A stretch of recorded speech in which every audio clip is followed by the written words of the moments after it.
Well, we'll find out if people show up and want to see hello, us. hello.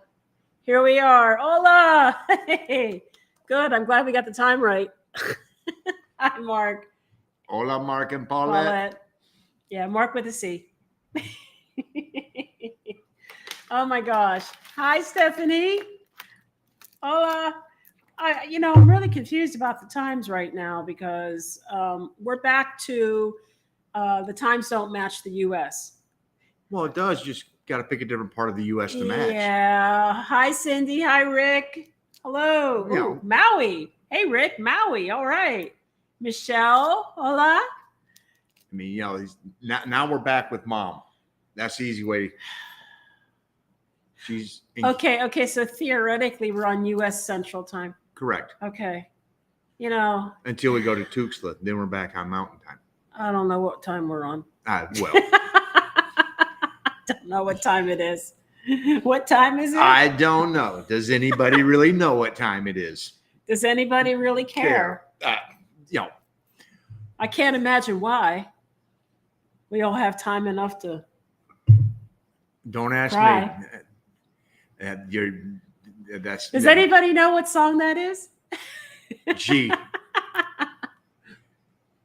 Where would they get that? Yes. Look, I'm going to say this. Chicago. That's right. It's Chicago. Very good. Check this out. Actually, at that particular time, I think it was still the Chicago Transit Authority. No, I don't think so. I don't think it was. I don't think it was on the same first album, was it? I think it was on second. Whatever. I'll have to look. But yes, check out Mark's shirt. Is this not a cool shirt? I should have got more of them. It is really cool. Just stand up. Show he's got the whole spectrum here. The whole rainbow. I mean, see, check it out. Look at this. It is pretty cool. Oh my God, you get to wear that at the resort. Tomorrow is day one of the My Morning Jacket One Big Holiday Music Festival at Hard Rock Riviera Maya.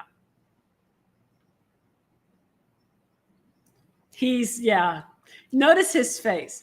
What he has to look forward to is a swim-up bar that's going to be full of more people than the Hard Rock can actually hold. Mm-hmm. Because they're actually bussing in about 700 additional people from another resort. Mm-hmm. Yeah. But I will have the sports bar to myself because while they're all out there listening to the music, I will be in the sports bar and going. Oh my God, Mark, you're so right. You remember this too, right?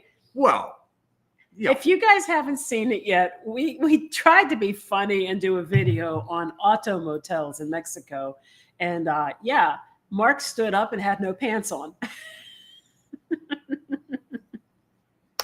Hey. It was fun. Yeah. Well, we got to keep things interesting. It doesn't matter what we do. Neither one of us looks particularly sexy in that video, even though we were trying our best to be sexy. We really I think we were going for more of the funny bone effect than we were anything else. Yeah, so, I know. But we're having a good time with it. Yeah. But speaking of videos, yes, we actually hit a milestone this week, and thanks to all of you, 250,000 views. It's like mind-boggling. It's mind-boggling. And that's not a big deal for bigger channels. But it's a big deal. They do that in one video. Yeah, but I mean, it's still a lot. That means that for 250,000 times our videos got watched by somebody. That's pretty impressive. Well, that's at least half of that. The other half may have been accidental clicks. But I mean, whatever, Whatever, it still counts. Yes, thank you, Rick. No, thank all of you. Exactly, because it's you guys. You guys did that. You guys made it happen, not us. I'm getting pretty slack lately. Thank you, Stephanie. I'm getting slack lately. Like he's looking around. He knows it's true. Look. She's having motivational issues right now. I'm having motivational issues. That's very fair. That's a very fair assessment. You know how some writers get writer's block? Well, it all started with this video that I want to do about Ginger's Jungle Rescue, and I want it to be really good and worth the effort. and it bogged me down. And then I let it sit, and I moved on to some other video, and then I came back and I let it sit again. And part of the problem with being a perfectionist is you often have abandoned projects. And I made a promise that this was not going to be an abandoned project, but I'm still trying to find my mojo. Well, and in the whole job situation, And the job situation, that affected the whole. Yeah, I mean, like I'm still trying to find a job, and that affects your ego and your confidence and all those things. And plus, it causes you unnecessary worry about your finances. Although we're fine, Mhm. and I budget well, and things are She does fine. that. So, but Of course, being in Tulum does not help for God's anybody's sake, budget. yeah, we'll get to that. Yeah. But yeah, so my motivation lately has been binging to death on Netflix and working on genealogy. That's what I've been doing most of my time with. But I'll tell you what, I watched the entire Outlander series. I watched a gazillion different documentaries on World War II, World War I. Oh, I missed Civil War. Watched Cold War. Watched stuff about murders. Right. Yeah, you've seen every I true know. crime documentary. True crime. I mean, I've been watching everything. Next thing I'm gonna walk through here, and there's gonna be Bob Mata is gonna be back up there, and then You know it's right. That's right. and then we're gonna see Bob probably tomorrow or Friday. You guys don't know who Bob Mata is. I'll tell you real quick. So Bob and his wife are friends of mine. They're defense lawyers in the Chicago area. And it just so happens, don't feel bad because everybody deserves a defense lawyer, right? Everyone deserves a defense lawyer. It's the backbone of the system. Bob Mata's father was one of William Gacy's murders. John Wayne Gacy. John Wayne Gacy's defense attorneys. And his dad had this box of interview tapes that he gifted to Bob. And Bob had them for decades, obviously. And he started his own podcast called The Gacy Tapes. And it's on Defense Diaries. And that was after he tried to sell the tapes to Discovery and a bunch of other people who wouldn't meet the price. So he started his own podcast. So if you guys are interested in true crime, And it's pretty good. And we all know, Gacy was sick. And He was guilty as hell. He was guilty as sin. But but the police in Chicago did some things that they took some liberties that they really shouldn't have taken.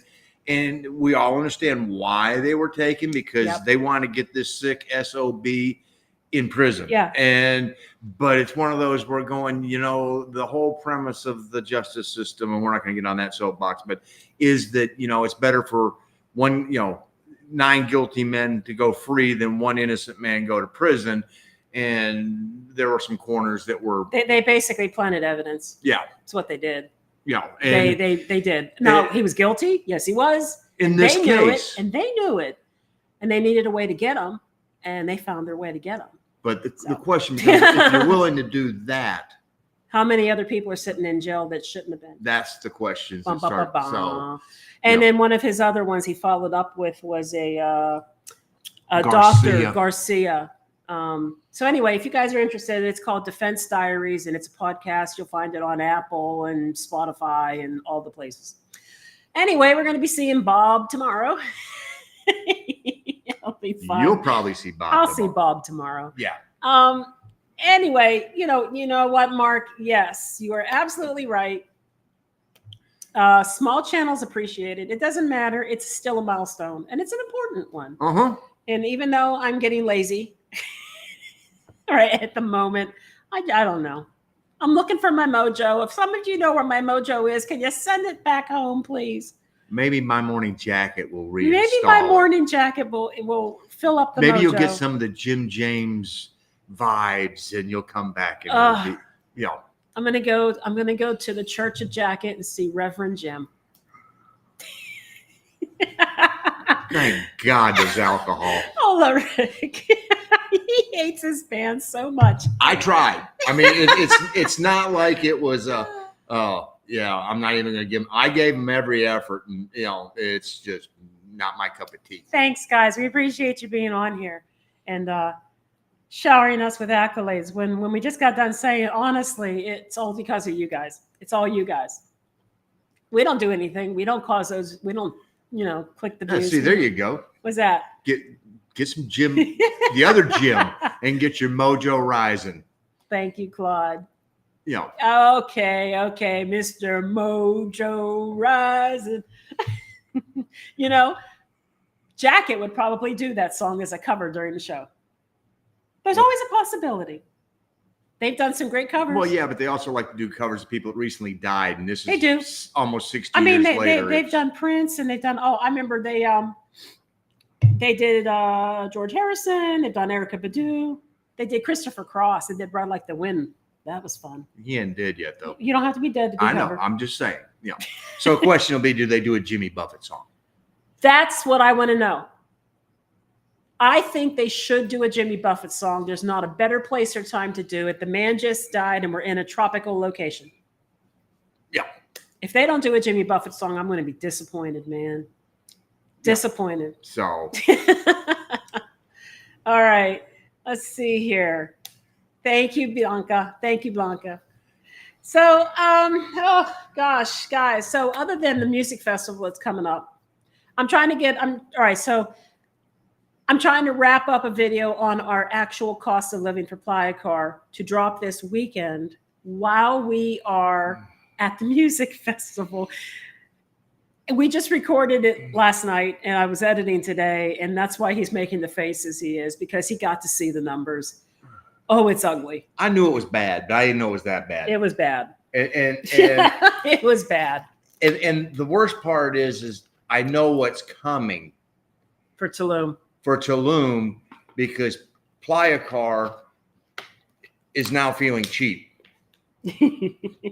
I mean, compared to what's going on here in Tulum, Maybe we'll save money on the electricity that isn't on while we're here.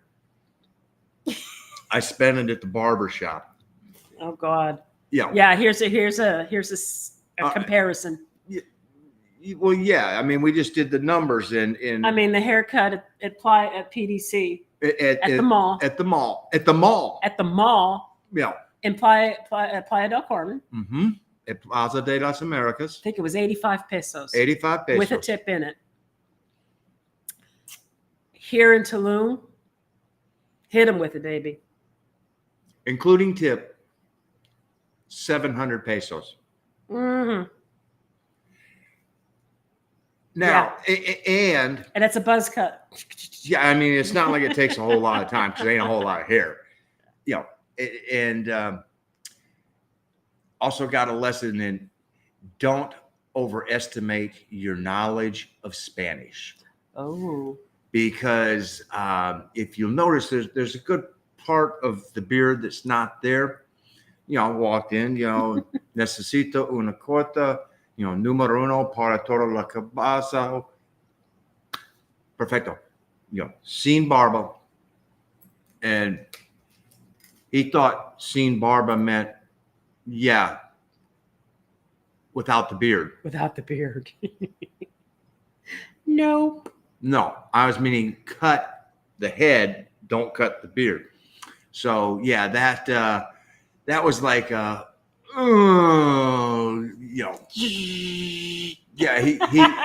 he started trimming. Yeah, I did all the haircut, and then he just started taking it off, and I was like, whoa, freeze. It's not his fault. I mean, he was doing it based upon what I said. So yeah, it's not like it's a big deal. It's only hair. It comes off, But this part is a big deal. That's right, Mark. 700 pesos. 700 pesos.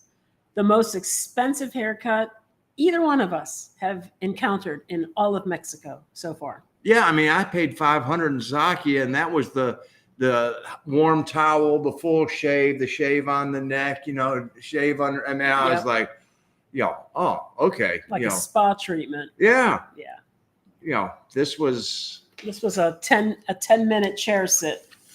Maybe 15, just trying to, because once he realized that I didn't want him to remove the beard, he really sort of went to great measures to make sure that everything was as even and this and that. And it was like, oh, oops.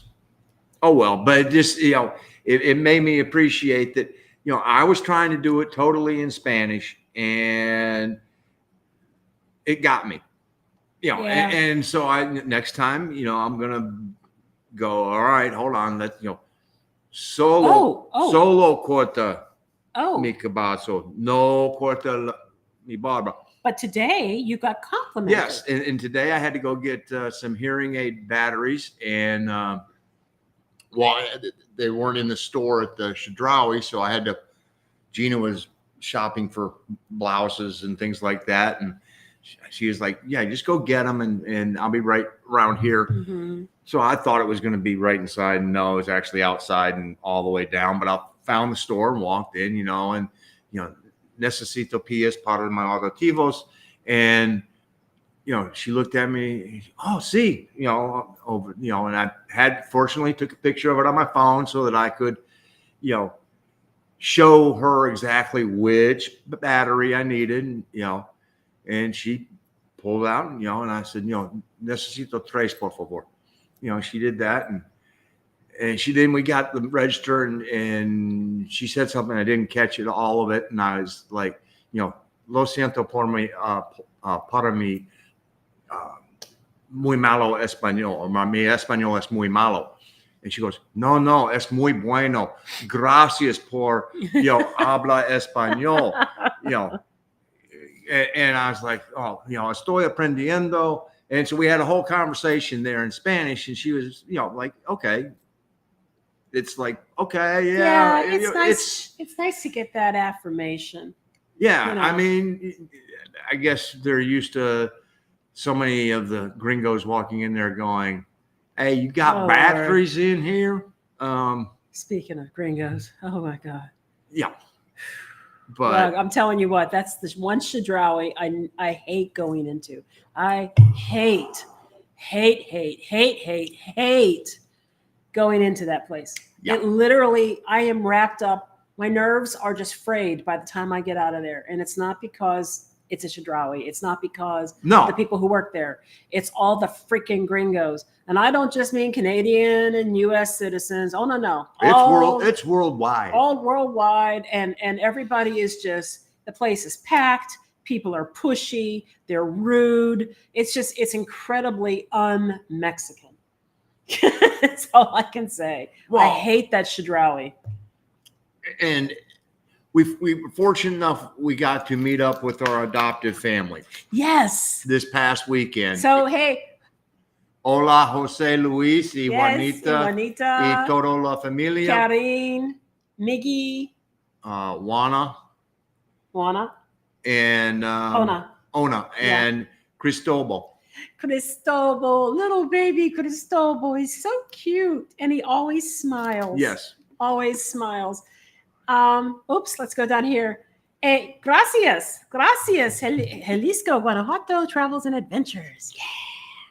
We will be there eventually. We're getting there. We're making our way over there. Thank you. We're glad that you enjoy the videos. And even though I'm getting kind of like, kind of lazy lately or uninspired lately. I don't know what to call it. I'm still looking for the mojo. Please send it to me. I'm just giving it space. I figured when it's going to return, and it's going to be. I know. It will. I know it will. Eventually. Yes. Yeah. I really want to do that dog video really good, and I just keep. Well, whatever. Yeah, I know. Anyway, hey, thanks, Cindy. Thank you, Cindy. Yeah. So, for the reminder. Wait. No, I kind of like Reminder. I like Reminder. That could be like a secret, I don't know, expat immigrant language. But yeah, we met with them up at in PDC because they were in Cancun and we're down here in Tulum. So we just met in PDC because it was, hour for them, 45 minutes for us. And then we got mixed up with which Chedraui to meet at, and then they were like, we eventually found them. Yeah, they were like, well, we're at the one that's over by the beach, and we're on the beach, which should have known there's any place they can sit down and crack open a few beers, and So but it was interesting in talking with them that they were, they noticed our improvement. Aquí no es Mexico, It's just, it's And I think they wanted to know if we wanted to go to La Quinta, and we're just like, no. No. No. Been there, done that. Don't want to do it again. and go to any extreme to avoid going down La Quinta. Yeah, La Quinta. Unless it's the only way for us to get to, Amante 38 or Los Gramos 500, any Very one of nice. those. They did compliment us, though, on our improved Spanish. So I was happy. And he said next year he expects me to be able to talk completely in Spanish with him. That's a possibility. I don't know. Maybe.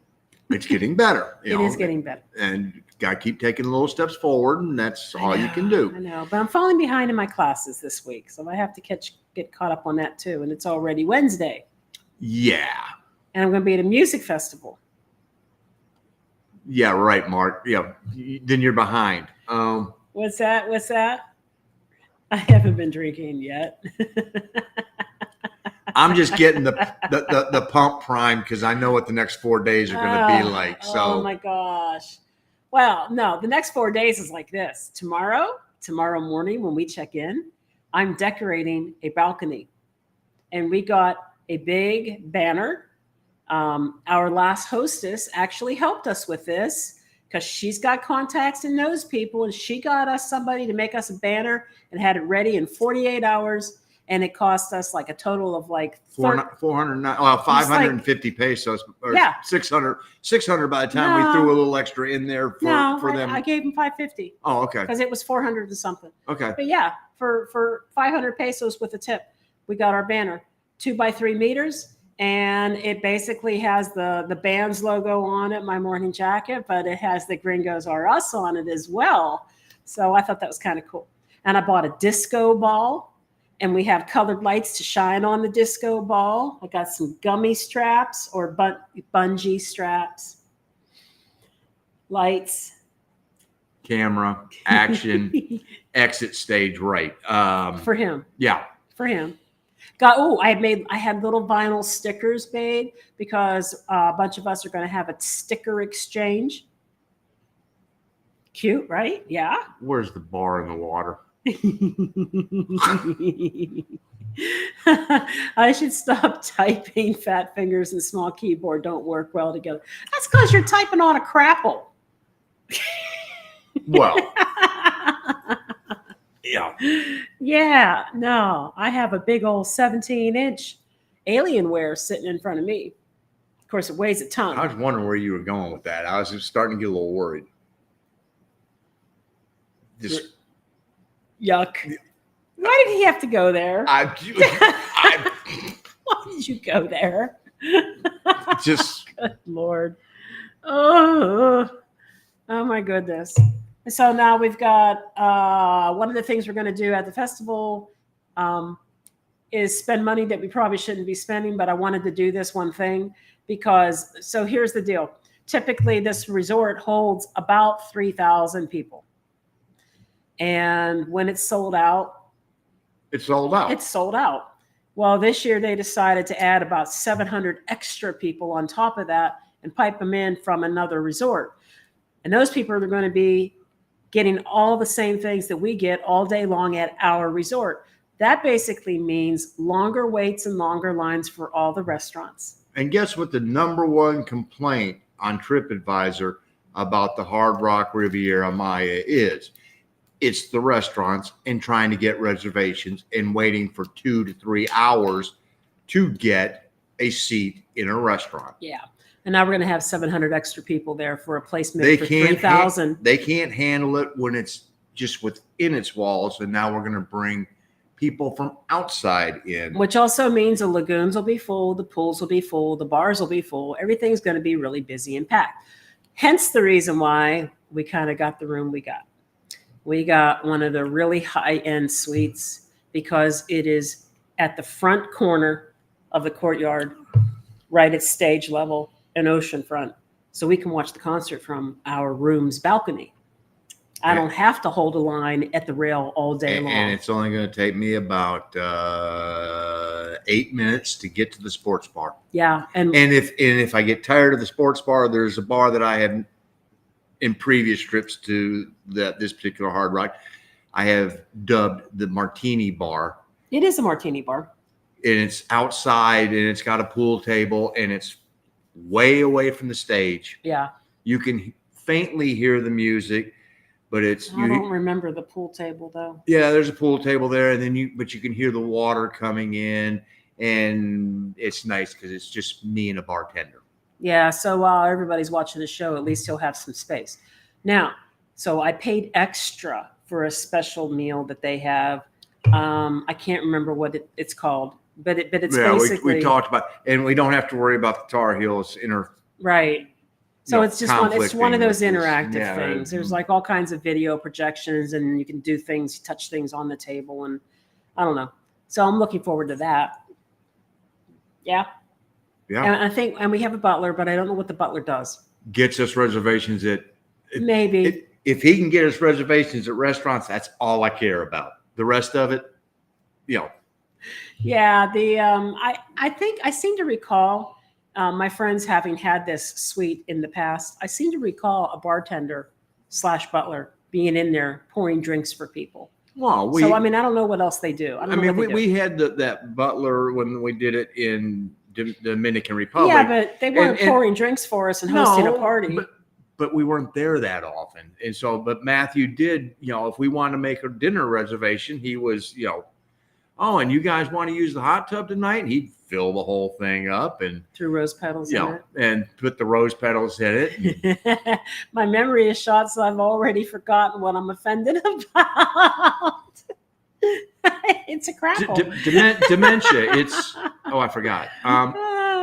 Yeah. Oh, yeah. Yes, this getting old is not for the faint of heart. No, not at all. My friend and I were just commenting on how, we can remember lyrics to songs we haven't heard for 40 years, but we can't remember somebody's name 2 minutes after they told us. Well, it's because you don't do the salesman's trick. I still wouldn't remember a person's name. If you use it 5 times within 2 minutes when you first meet them, you do. I had a phone conversation with a recruiter and I couldn't remember his name yesterday. Again, if you use the name 5 times in the first 2 minutes that you have a conversation with them, you remember the name. That's, Oh, well. It's not my thing. That's what I've always been able to do. But, yeah, and yesterday we lost power for 5 hours. It was actually longer than 5 hours. Well, 5 hours and 19 minutes. I know exactly how long it was out. It got so bad and it got so hot in here. I opened all the doors up. There was very little. No. We didn't open all of them. You went to go open the ones in the front that don't have the screens until you saw the horsefly that had the saddle on it, and you went, no, we ain't opening these. We ain't open those. But there was like no air movement, and for 5 hours in the middle of the day, and it's like 90 degrees outside, and I'm laying here on the couch like melting. And am sweating, and I needed a shower anyway. So now I'm just getting ripe. And I'm like, you know what? I'm about ready to go take a bath in the swimming pool. And that's what I did. I put on a swimsuit and I went out to the pool.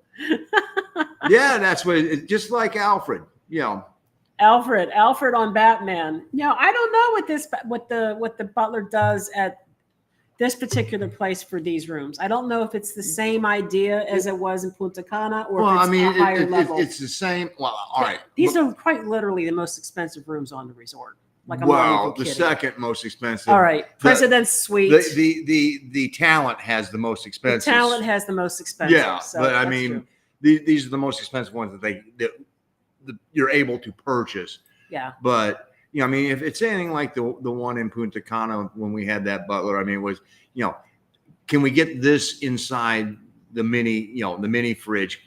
We don't need the Sprites. All we need are Cokes and waters and a couple of juices and, Snickers bars and stuff like that. And oh my! Don't need the cervezas.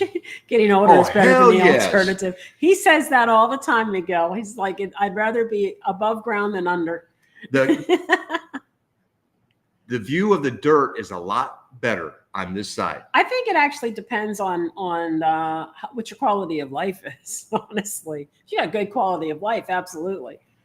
Well, it's like if you're a shell of yourself. Well, yeah, I just had this conversation with my mom, because she's she stares death straight on. Is like, when it's time, it's time. You know, she's 80, she's Shit. 83. And she's planned ahead so much she stuck sticky notes on the back of everything in her house and as so, to who it's going to go to. So she's been having a little problem with the arthritis lately, and she finally just told her doctors that, you know, they were like, well, you can't take NSAIDs anymore. You know, it's going to damage your kidneys. I'm 83 years old.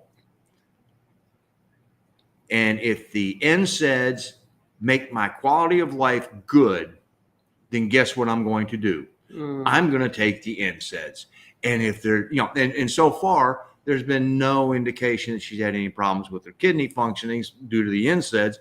So she goes, so I don't make it to 89, I only make it to 88. My quality of life is better for the extra 5 years.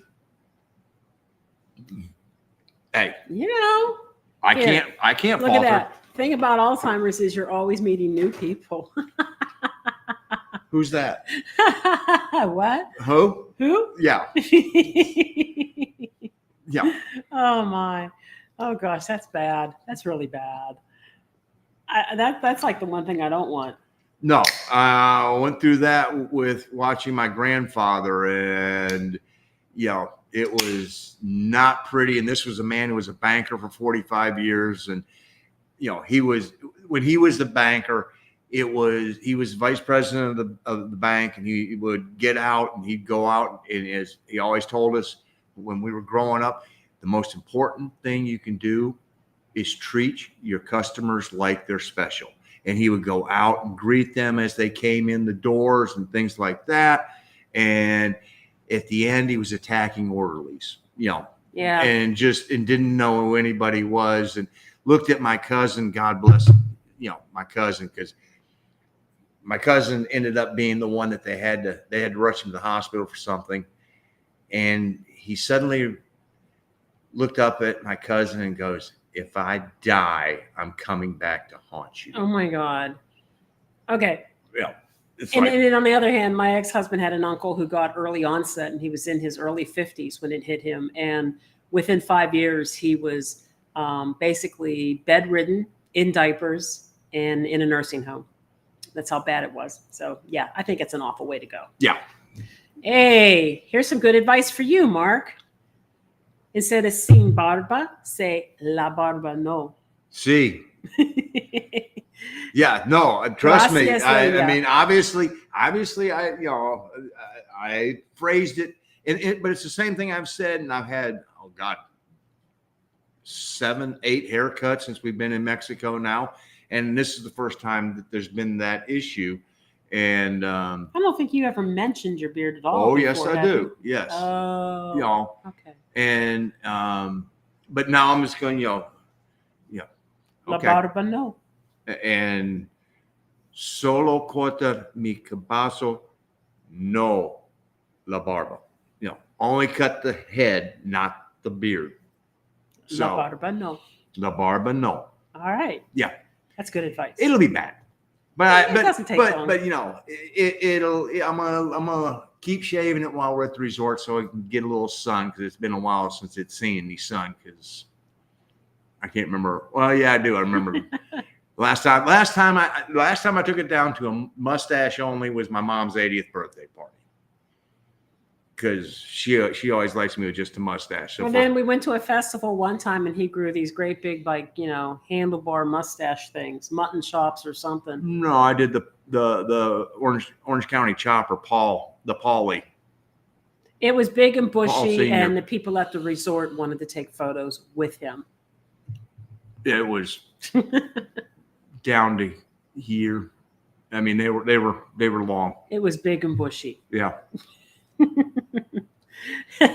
He looked like a biker. Well, you know, it's the only hair I get to do any styling with.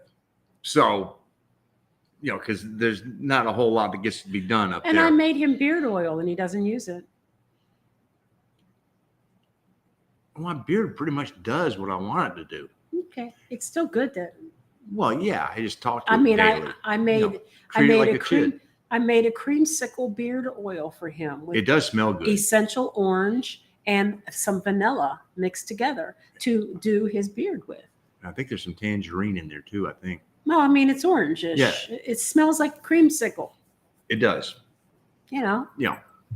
But yeah, the losing power out here for 5 hours yesterday, the amount of building that is going on.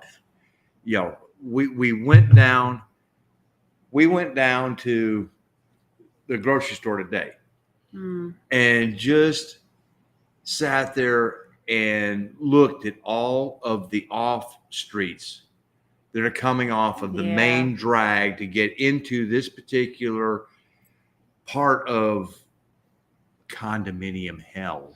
Because that's about the only, it's not part of Tulum. It has its own entrance, but off of this main drag are all these now little offshoots that are going off, and the jungle is right over here.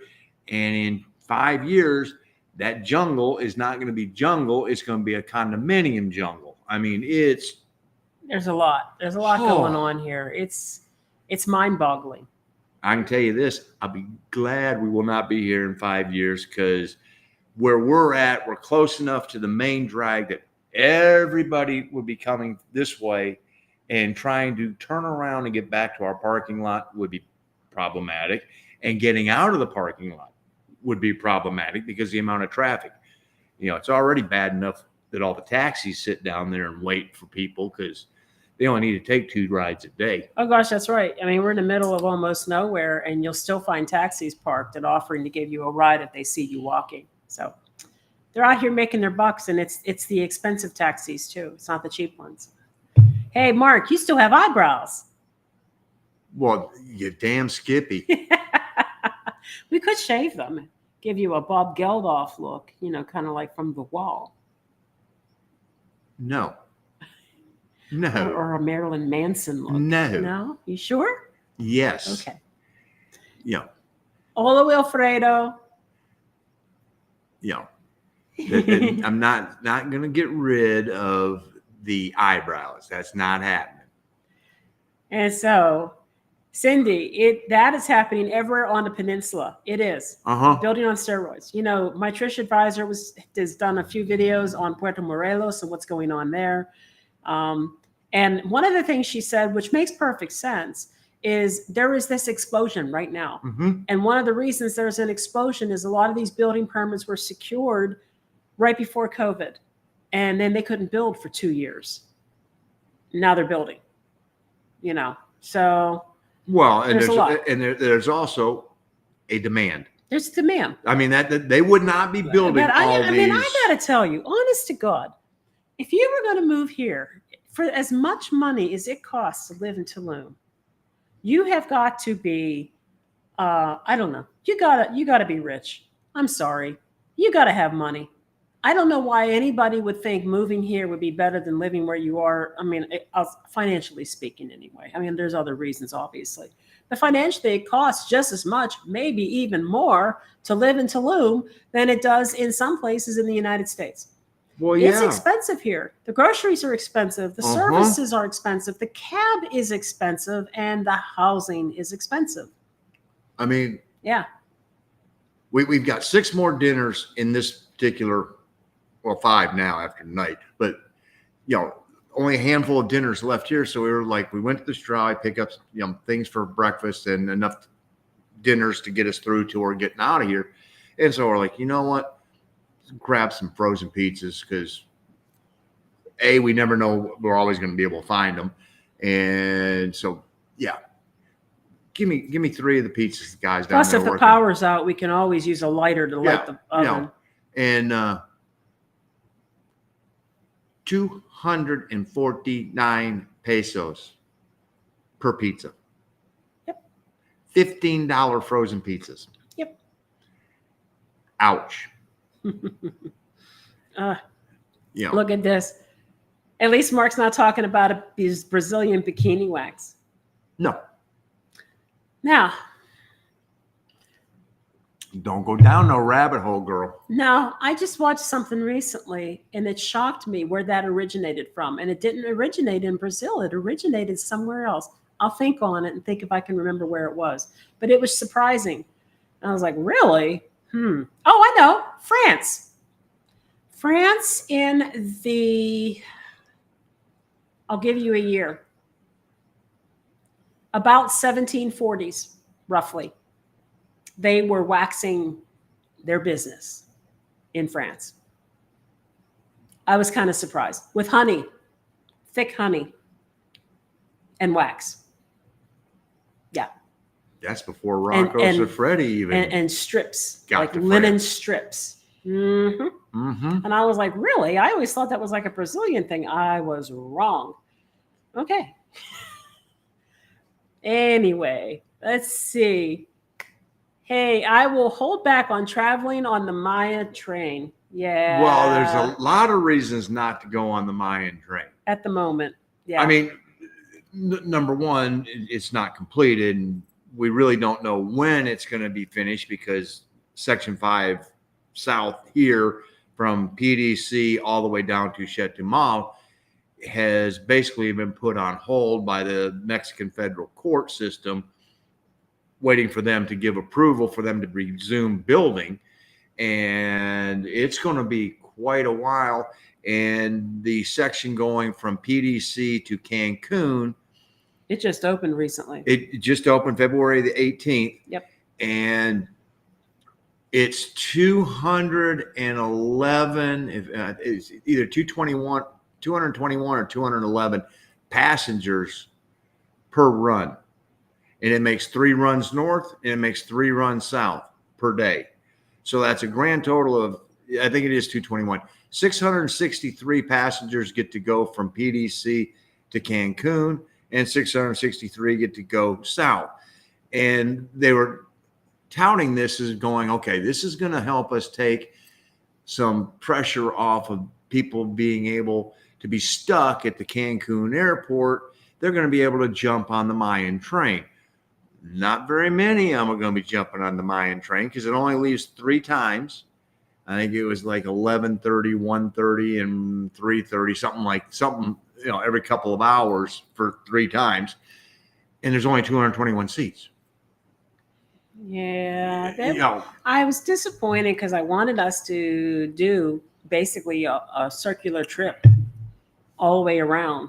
And we thought it was going to be up and running like most people did. Well, and it's not. That's because we were told by the government that it was going to be running by then, but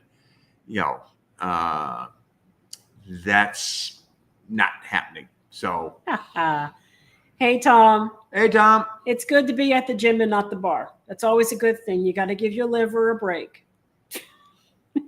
Mark is not. What do you mean, Mark is?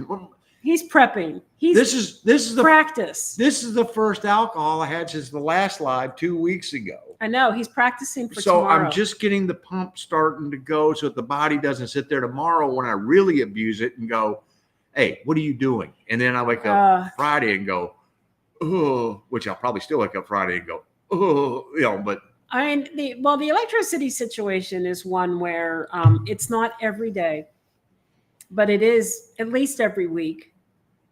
Sometimes it's multiple times. Sometimes it's multiple times a day. It seems like when there's a problem, it's either prolonged, or it is intermittent. And I mean, it can be like the one night I was trying to sleep, and of course I fell asleep when the electricity was out. And every time it came back on, everything in the kitchen would just go.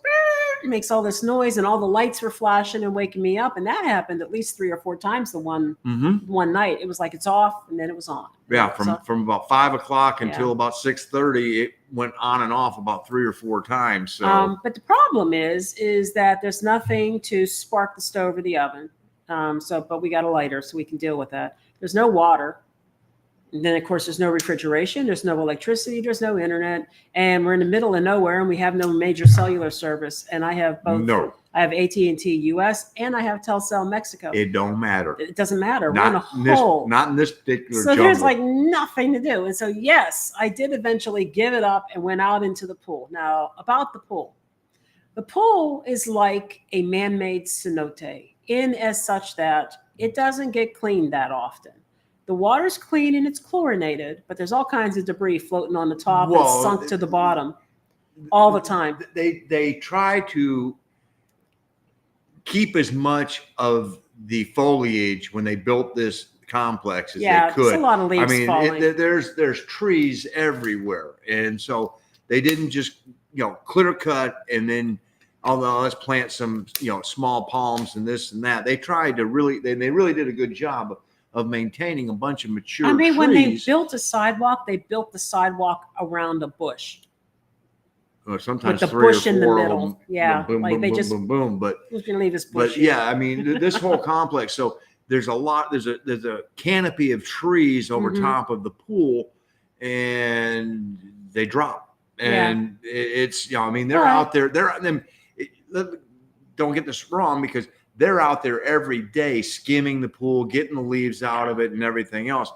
But if they weren't out there 24 hours a day, you can go out there and there's going to be debris. So but the water's clean. I mean, and you can smell it's chlorinated. And so, I did eventually give up after about 4.5 hours of melting into the couch and getting all funky. And I decided I was going to go take my funk and wash it off in the pool. And I put on a suit and went out to the pool. And I had a phone call. I had a scheduled phone call come in. And I'm not even on the phone 2 minutes. And some lady out there in the quad said, the power's back on. And I don't know who she was talking to. Me? I don't know. And then Mark came and told me. I was like, of course the power came on after. Well, and it's best that you were outside trying to take that phone call anyway, because if you try and take it inside here, the cement walls. Yeah, I was lucky I could get the call. Sometimes my calls don't come. Sometimes they go straight to voicemail. So. So no big deal. I mean, it's annoying. I can say this. I would never recommend moving here if you were a digital nomad. If you depended on electricity and internet service to work, this is not the place. Well, if you own the place and you were able to put up solar panels and you had the emergency energy supply, from a battery backup, then okay, you could do it, but you would have to not be 100% reliant on CFE, and you would have to have probably Starlink or something like that. You need to have roof access, all that jazz. Well, if you're gonna have solar panels, you got to have roof access too. There's no elevators. That's a long walk.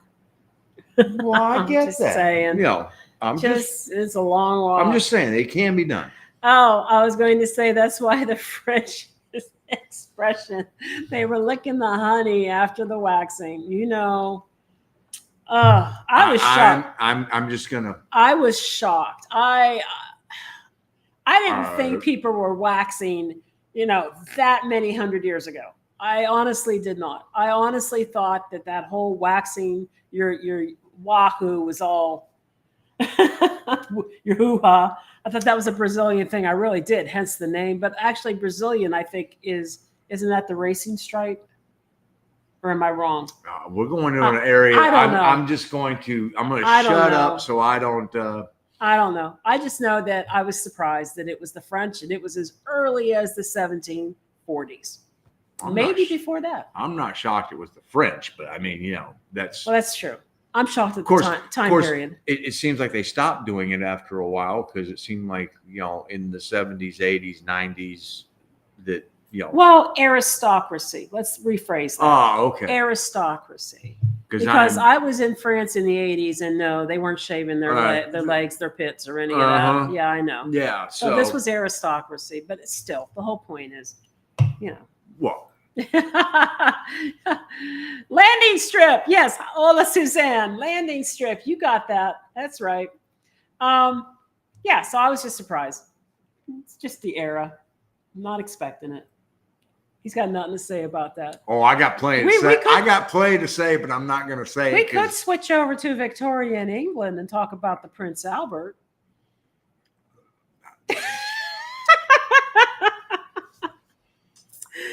I don't know if any of that's true at all. I don't think you'll find it in any historic text. I think that was just something somebody made up. Yeah. Honestly. Okay, so George and David, buenas tardes from Oizaba. No, you're fine. Do not apologize. So, Yeah, well, I know how that goes.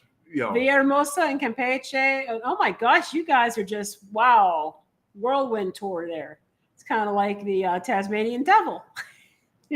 that is why we're doing the 6 months in Yeah, Querétaro, yeah, we needed a break. And you know what? And we haven't been, well, I haven't been real active with the video stuff lately. Just, I was saying earlier about I'm looking for my mojo. I lost it. It's somewhere. I haven't found it. I should put up some I mean, I'm lost not, and found signs or something. I am not looking forward to 10 days from now when we got to load that car again. That is going to be a nightmare. At least the next place we're going, we don't have to carry him upstairs. No, I know, but I didn't say unloading again. I said loading the car. The getting it out of here and carrying it all the way out there. Yeah, we're not in a good place to do the unload and the load in this location. It's just not good. The parking lot is too far away, so we gave up on the parking lot. It's a secured parking lot, but it is too far away, so we gave up on it. We're parked on the street. It's not a busy street. No, it's literally just a pass through. Nobody really lives down here hardly. And we literally can see it from our window. Yeah. So it's. But it's just not. The load and unload is just not good. It's not. I don't know. We might have to carry everything out there and have somebody just stand out there and watch our junk. I am going to probably drive the car as close in and put it in a place where they're not, Well, okay, we saw maintenance vehicle. We saw maintenance pull in there, and so I went, yeah. Maybe we can ask the concierge if we can do that to load our stuff. That should be easy. Versus having to walk all the way across the street, put a little bit of stuff in, lock everything back up, walk back over, walk up, walk back down. And so, yeah, no. Yes, and it's 90 degrees Fahrenheit. Hold on. I can tell you a day that was rougher. The day we left Kansas City, and it was 4 below zero. Without the wind. Without the wind chill factor. And I could barely get my fingers to function securing the roof bag because it was so stinking cold. Both of us were in the car for 90 minutes, still shaking until we got almost down to Oklahoma and we stopped so you could get some coffee and I could hit the head. And we were just, we're both multiple layers and so yeah, I can deal with the heat better than I can deal with that. So have we crossed our 1.5 years in Mexico already or coming close to it? In 13 days. Yep. We're just about there. 1.5. No. Yeah, we are. No. Oh, wait. We got it. We got November. Right. So December, January, February, March, April. It'd be May 16th. It is going to be May. So right around my birthday. May 16th will be maybe the year and a half. Yeah. Yeah. But tomorrow I will be fortunate enough to say I've been married to her for 17 glorious years. So, looking forward, to 17 more. Then after Hopefully. that, I'll be 79. No, I'll be 80. I may not remember what happens after that. The white zone is for loading and unloading only. And I like Frank Zappa, but I got to think, what song? Oh, yeah. What? No, Frank Zappa. No, I like Frank Zappa. But I know you do. You like the Mothers of Invention. I like the albums that I have that I liked a lot were Apostrophe and, oh gosh, I can't think right now. Something Storm or something. Whatever. I got to think about it. But Apostrophe was one of them, and then there was another one that I liked. And some of my favorite songs are The Slime, Oozing Out of Your TV Set, and Nanook, the Eskimo, and I don't know. I had to think about it. And Dirty love. and to think and to think that man didn't do Fat Man in the bathtub. No, he did not. Not his style. Ah. He's more jazz and avant-garde than he is. And Little Feat was Yeah, jazzy but too. that was swamp. That was swamp music. This is Zydeco. Yeah, whatever. It was something like that. Swampy. It was swampy. That's Okay. Zydeco. So you're going to be in Querétaro for good on August 25th, Wilfredo. That's awesome. Got a tip. Brought stuff. Yeah, we will be. Chucho El Roto for drinks and food. All right. We have not been to Chucho El Roto. We will be there December 10th. Thank you, guys. Thank you, Thank Cindy you. and David and everybody. I'll just say thank you for the anniversary wishes. Yes, we're trying. We're trying to do another 17. I hope I live that long. Blink twice if she forced you to say that.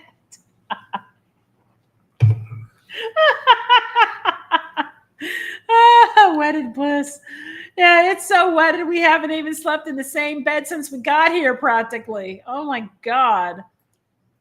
Yeah, well, we still haven't resolved the whole. And the mattress is an issue. It's not the mattress. I'm sorry. The mattress is good. the mattress isn't going to be good in a little bit of time It's the support in the bed frame. We've talked Yeah. about this before. I can't. I've been sleeping on the couch, so it is what it is. Hopefully, that'll change soon. well, hopefully it'll change tomorrow night. I don't know who's going to get which room. I was just going to ask them. Oh, I'm yeah, not going to that's force true. the issue. One of the rooms has king bed. One of them has two doubles. Yeah, and we're sharing it with my friends who get that suite just about every year. So, it's their call. They're the ones that are hooked up that can get the suite. You don't just get the suite. You don't buy the suite. It's not even offered during the event. But he knows people who run the event. Here is the only thing that is making us very nervous about this particular festival. Joe's Garage. What's that? Is that they have repeatedly said that they need to see an exit stamp in your passport. They have been saying this a lot. And every email that goes out that they do, here's the process. Make sure when you go through immigration at the airport that you do not use the automated, that you go and get a stamp in your passport because they're going to be checking for the exit stamps. Which I find to be odd because a lot of people now do the automation and it shouldn't matter. Now, and they never used to say this before. The reason that they're doing this is because if you don't have the exit stamp, you're going to be paying the 16.5% VAT tax. Mm-hmm. We ain't got no exit stamps in our passport. But the room was reserved under our friend. And we are hoping that this goes just like Excellence, where they took our passports, they looked at it. Bienvenidos, welcome home. Mm-hmm. And we're like, and I mean, the whole time we're standing there, both of us are holding our breath, waiting for them to go, where's your exit stamp? You live here in Mexico, da, da, da. And we were just like, see, two little church mice handing it to them. Here's our credit card. Yeah, here's our passports. And they just went up, up, up, up, up, up, up, up.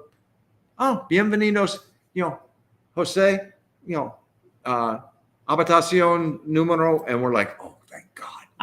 They never asked for these before, ever.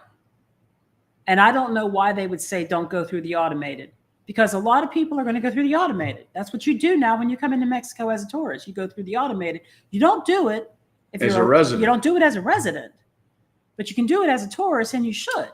So the whole thing I don't get it. And so, Wilfredo, you're saying that the passport stamps, not an issue by land. Right. And we're showing up in our car. We're showing up in our car. I mean, I'm just going to say to them, we drove here. No. First of all, we're going to shut up. If they ask. And we're just going to go and hope that they go, oh, welcome to the Hard Rock. They're going to take you to your room, and we're just going to go. because Yeah. 16.5%, and that is on the total price No, it of isn't. yes, it is.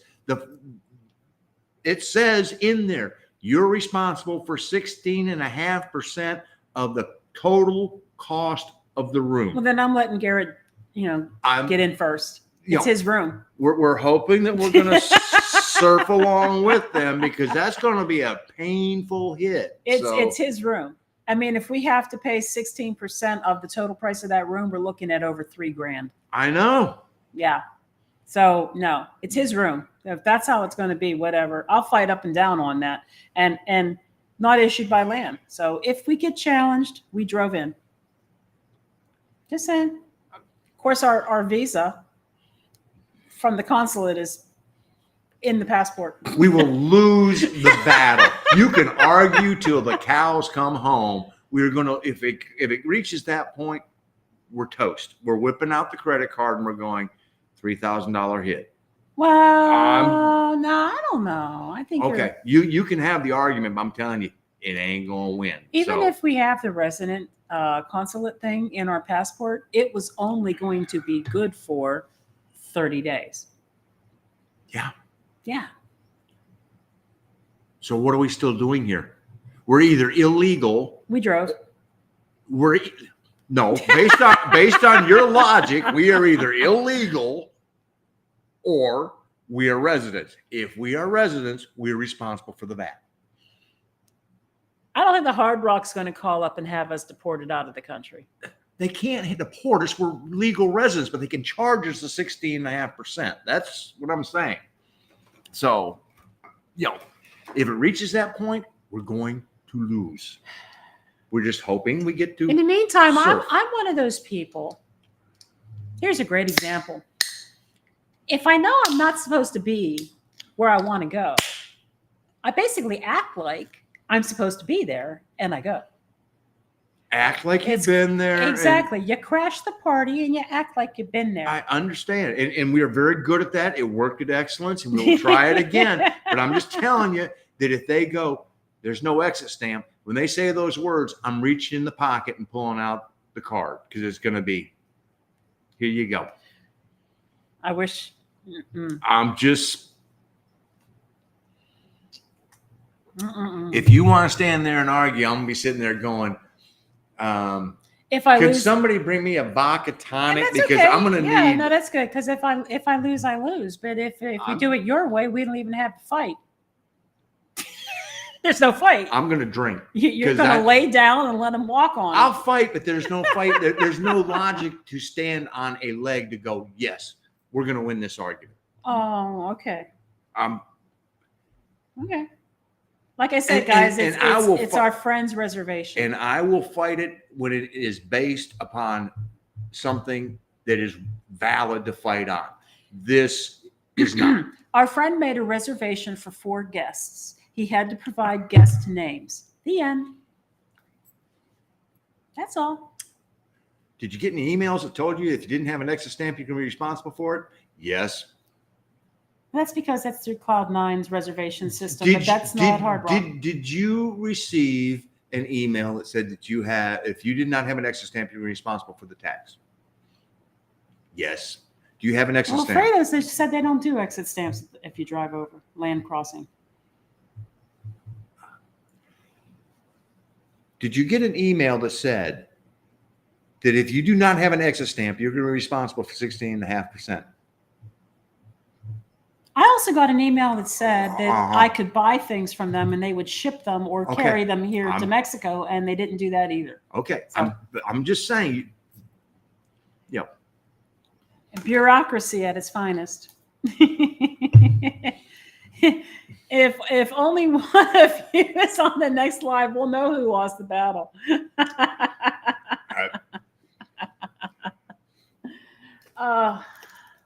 It's going to be an interesting thing, and hopefully we're going to be able to sort of and we did it at excellence and had no issues whatsoever. Well, here's the thing about excellence. We act like there's no issue. You don't go up there and go because if you're going to act like you're guilty they're going to see it's like going, oh yeah, let me be a drug mule. Well, if your pulse is beating 190, beats a minute and you're sweating profusely, the cops are going, gee, wonder why they're acting that way. If you act like you're good, odds are you might get away with it. So, like I said, Garrett made the reservation and he has 4 guests in his room. I'm just going to go in behind Garrett. yeah, that's, I mean, the whole thing we're doing is we want him to be right in front of us. So that when he goes boom, boom, boom, boom, boom, and then he can just go, oh, yeah, here's ours. We're with him. Hola, Chris. I love his shirt. His shirt is really awesome. It's got this, look at this rainbow. Isn't that great? It's a cool shirt. I like it a lot. And he's got swim trunks that are kind of similar. No, that's more the black and blue. That matches the blue one with the skull that's on it. But you can still wear it with this. Oh, I still could. It's got the black and the blue. It's really cool, though. I like it a lot. And I think there's another, there we go. Weren't late, time change confusion. Oh, no, you're fine. Don't worry, we were time change confused as well. We're time change confused as well because we're not on the same time zones as the U.S. anymore. Gina was binging, and I'm like, we got 30 minutes. She goes, no, we don't. I was watching Dark Crystal Age of Resistance. I love the Dark Crystal. Okay. No, Greg, that's our only. That is our only. Leg to stand on. Exactly. See, my friend Garrett made the reservation. In fact, the reservation is one that was not even publicly listed. And we never paid directly to them. We sent all of our money. All of our money went to Garrett. And Garrett paid the entire bill. Exactly. So, we're the only, if we get called on it, the only option we have is to go, we didn't pay the bill.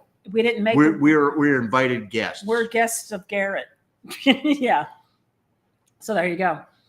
Yeah. And he'd get a lot of views if you did a deportation video. Oh my God. We ain't getting deported. I don't want to go to no Mexican jail. Hey, we could catch Jose Ortega, but Oh no, another one using a crapple. Ay. Just kidding.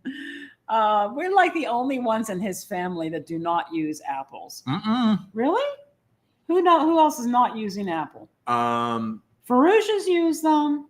The O'Connor boys. The O'Connors boys are all Samsung. Are they? Yes. Oh, we have allies. Yes, we do. All right. Now, my niece and nephew, they're total crapple.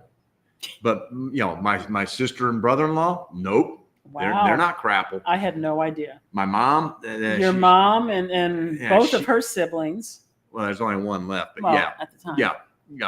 They all bought into that whole Oh yeah. Closed architecture. Gracias, Elsa. We appreciate that. Oh God. See. The heat is uncomfortable, but the cold hurts. It sure does. Cold hurts. It hurts your hands and your joints, and and the sun wasn't up, which is why the reason it was so damn cold. Team Samsung, woo, woo. Yep. And again, it's another one of those. As we approach the dementia age, the mere thought of trying to learn a whole nother way of doing it. No, man, I refuse to do it. I understand. It's like my mom. My mom looks at me and goes, Mark, I've used an Apple since they came out. Yeah. Good. Yeah, so it makes total sense to stick with what you know. Absolutely. And we've been on, ever since we got our first smartphones, it was Samsung, and we have not looked back, and we're not going to look back. No, and it was one of those things where I remember when they started putting the Apple IIs in the high schools and everything to try to get high school kids stuck on Apple, and it was a brilliant idea. Oh yeah, because then you would graduate and you would be doing Apple, but apples were always very expensive, so never went that direction. And and different file formats and everything else. And no. Nope. I have enough problems dealing with my own. Hey, here we go, Papa. Tulum Airport. I saw that you said that. I didn't get a chance to respond. I figured Mark would have. I did. 174 round trip is excellent. And I That's saw that you were doing Canada transfers. I wanted him, I don't know if you did, to find out if USA transfers was doing that. when I did the video. Yeah. USA and Canada were not listed as being services that were available. There were a lot of the companies, the transfer companies that work out of Cancun, Uh-huh. that were saying, we're not taking part out of Tulum Uh-huh. because of the exit and entrance fees. The fees for the And airport. so they went, no, this is ridiculous. We're going to be sticking with what we've been doing. And so maybe somebody has finally figured out that they need to rescind that fee. And we were hoping that competition was going to force somebody to go, this is a little stupid. And it's way over the top price. I know when we used to fly into Cancun or even Cozumel, I always would use USA transfers. I felt like they had like the best price. Yeah. I never tried Canada transfers. I'm sure it's probably the same company. Very well could be. Just sounds like it would be. USA transfers, Canada transfers. They always had a really good price and a good service. And they would have like bottled drinks in the car. Yep. And they would offer to take you to the grocery store Yep. or to stop for stuff along the way. Always excellent service at a good rate. And I never had a complaint about them. And so I'm glad. And it does sound very reasonable, the fee that they quoted you. So yeah, kudos. I'm glad you got around the whole taxi and the private shuttle service thing going on here, Yeah. because it's like insane. Good deal. And George and David, we are your allies. Enjoy. Yeah. All right. Well, I have to say my S24 Galaxy Ultra is doing pretty good. There are some things I'm still working on, tweaks, settings I haven't figured out quite yet because I just haven't taken the time because I'm binging Netflix and working on genealogy. But I do like the phone. And the more I use it, the better it gets. Speaking of which, so it took them over a month to send me the ship back information to return and swap my old phone and get credit for it. Because like in the US, when you work with Samsung US, they knock off your trade-in value off the price when you buy the new phone. And then if you don't return the old phone, they will charge back. Yeah. And they will charge you for what you didn't return. But in Mexico, it's the opposite. You pay the full price up front, and then you return your old phone and they will credit you. Well, but they don't. But when they ship you the phone, unlike the US, where when you get if you order from Samsung, it comes, and inside the packaging when your phone arrives is the label to slap on the box, put the old phone in there, and you just ship it back and you're done. No, these are two separate enterprises. Yeah. Here comes your phone. And now we're going to email you Then we will the return email you information. the return information. So they didn't. And then after about 3 weeks, after I contacted support twice, after about 3 weeks of waiting, they finally sent an email out. Oh, we're very sorry. We're behind. We're going to be sending you information soon on how to return your phone. Okay.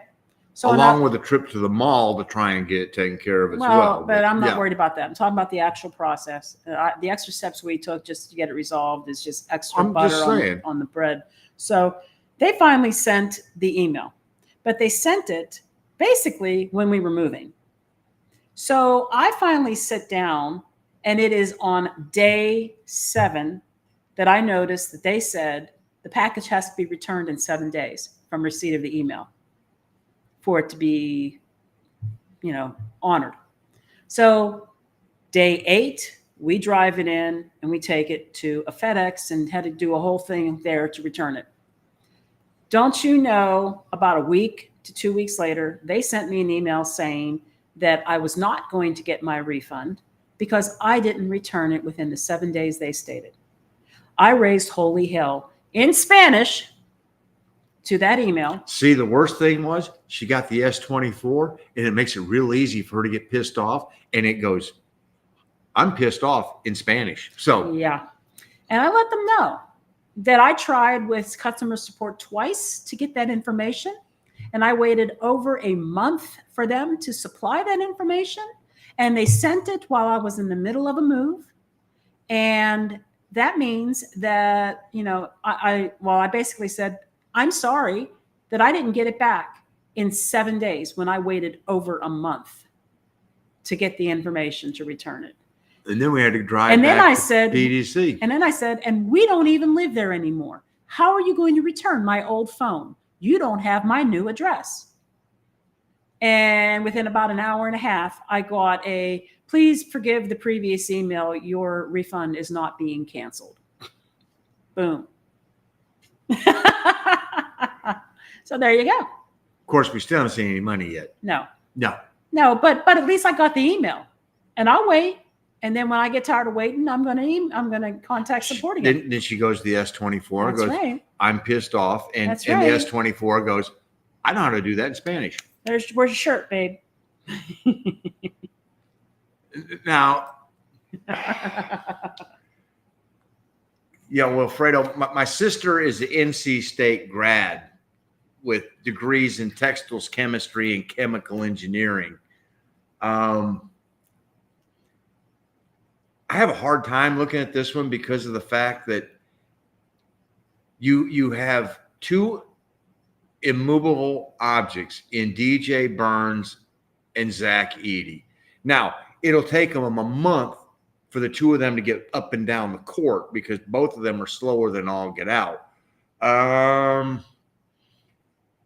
been saying all along that I did not think State continue on this run, but the last team to do 5 wins in 5 days was 2011, and that was Connecticut in the Big East. And what did they do after doing that? They won the whole tournament. So I'm actually probably going to say NC State over Purdue, but I don't think it makes any difference because I think when they get to Monday night, it's all UConn. So I picked that in my family pool, and everything else was, that was the easiest pick I had to make. I was like, nah, UConn has just been a beast all year. So how about you? We've used USA Transfer a dozen times, totally different company from Canada Transfers. Okay, that's good to know. I didn't know that. Thanks. I didn't know. It's funny that they have similar names, but it's good to know that they are different companies. Something's going on with these lights because I keep seeing this flashing. There's weird flashing going on. Greg, I'm a techie kind of person, but I am. She used to do all these reviews, and then Amazon didn't like her anymore. Yeah, Amazon removed all my reviews. They feel like I'm a fake reviewer or something, which is stupid. So I can't review on things on Amazon anymore. But as far as the phone itself, I haven't played with it enough to consider myself an expert. She needs about another. When we get to Oaxaca, you'll be comfortable enough. I don't know. By then with the phone. If you're not comfortable in 6 months, baby. I know, but to be fair, to be honest, there are YouTubers out there that's all they do is telephone reviews and gadget reviews, and they're far more knowledgeable. Yeah, but see, that could get us to 500,000. No, it's not. They're far more knowledgeable than I am. So my feeling on things like that is if you really want to know about a phone or other gadget, you probably would rather know about it from somebody who really, really knows the gadgets. No? You don't think so? They talk in a language I don't understand. Really? I want somebody who's going to sit there and talk, Mark, you can do this. You're going to have problems doing this. Not the interface, the UI is going to be doing that. And I'm sitting there going, what in the hell are they talking about? So the vernacular could be yes easier. But the phone does a lot of things that I will probably never use and never know a lot about. Well, it's like when I taught photography. We had 2 teachers. I was one, and Tony was the other. And Tony was great at being able to get you in the into all the high end stuff. I was the one that was photography for dummies, and I'm gonna make it so that and you've heard the way I teach. It's Yeah, I still don't understand it. but I take it down and go, okay, look, it's an algebraic equation.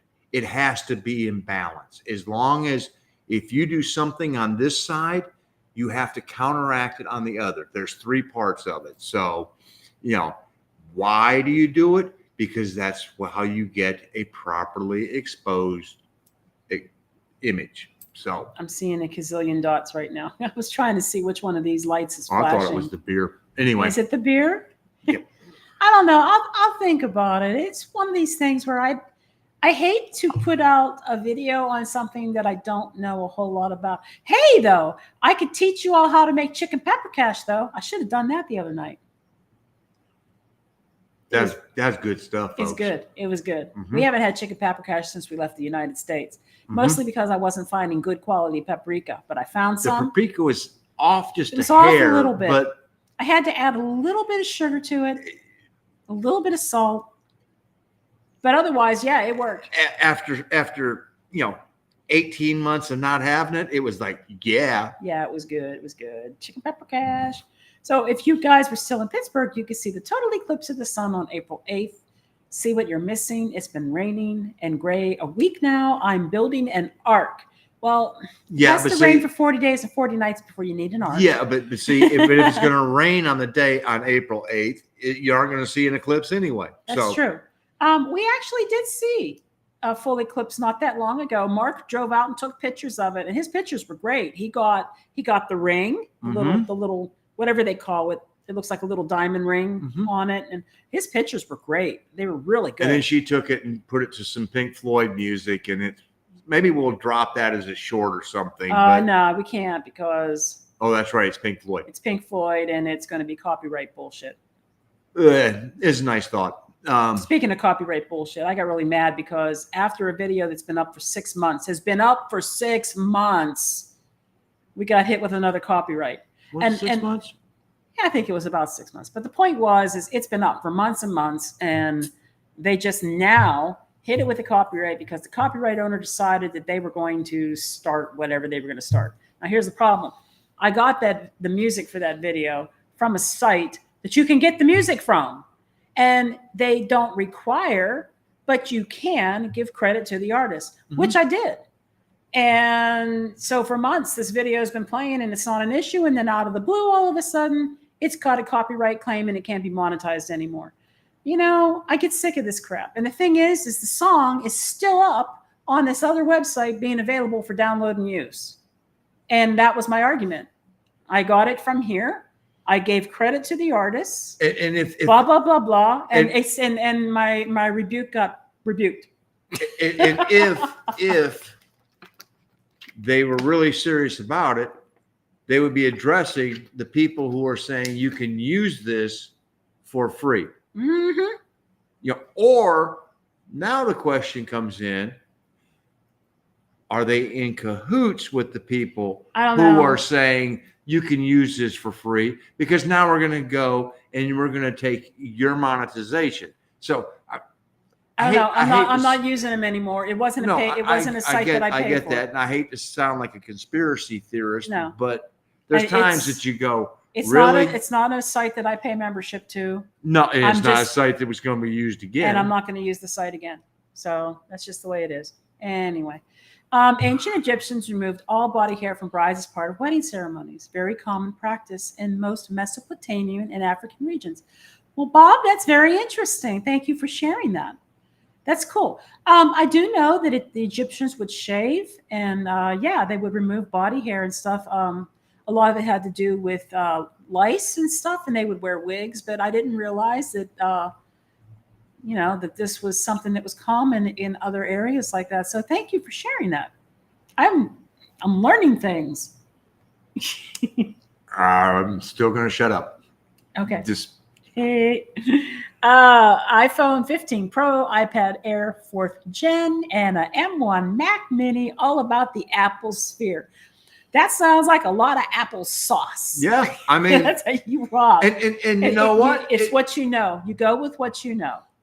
So Yeah, it's and there are certain aspects. There's some things that Apple is very tight about as far as once you get a product in there and you want to add on, say, the Apple Watch or something like that, it's pretty seamless as far as adding it in there. Unless you're my mom, then she has to take it down to the Geek Squad or the Apple Store and go, can you make my watch, talk to my phone and vice versa? Because the only reason she didn't really want to get the watch until I was like, Mom, what would happen if you had an issue and you were downstairs in the laundry room in her basement and she doesn't carry her phone with her because she uses the hearing aids connect to her phone. Oh.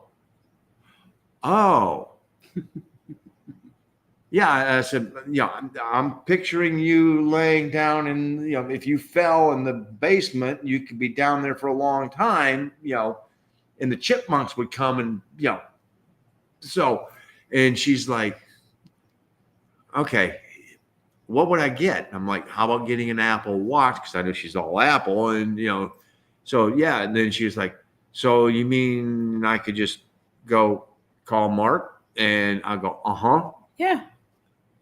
Makes sense. And she went, sold. So there you go. And so Greg, you agree. So having someone who's a real user and not a techie person would be helpful. Okay. Yeah. I understand that. I mean, there's different languages depending on what you're in. And I don't understand sometimes some of that. So. I mean, let's be for real. Would you rather listen to Ernie Baca explain about how to go about, or Mariana go about getting a visa to come into Mexico, or an immigration lawyer? It makes sense. I get it. And there's some people who would go, well, I know that what I'm going to get from the immigration lawyer is going to be 100% factual, and it's going to be all to the letter of the law, and the rest of us are all going, what's the point? Give us the gist and put it in English. Okay, so $1 to Alabama versus Yukon. And bracket man. Well, we'll do this, Wilfredo. We'll do who pays for dinner at the 1810 when we get to Querétaro. Chili's en nogada. I'm just throwing it out there. You want Bama? I'll take Yukon. That's it. Hey, hola, Ramon from Mazatlan. Third month of minivan Mexico adventure. You had breakfast with Bill Dallas Lewis. Oh, that's awesome. I'd like to meet him someday. Well, we're going to get over there. And then later with Ernie. Yeah, Ernie is the man. Yes. We love Ernie. So good for you. Good for you. And congratulations. I hope you're enjoying it. It sounds like you are. So, and let's see. Boom, boom. Maybe next adventure I'll meet you two in person. We're moving westward after this music festival. So we're going to be moving west, a little bit south, I think. We're going north to go south, because if any of you are familiar with driving in the Yucatan, you cannot get out of it without having to go all the way back up to Merida. And just to give you guys an idea, the move out from here is going to be so bad that we basically we could drive to Tuxtla in 2 days and not have to drive at night. But we went, this move out's going to be a bear. So we're going to take our time, get the stuff in the car. We're going to drive to Merida,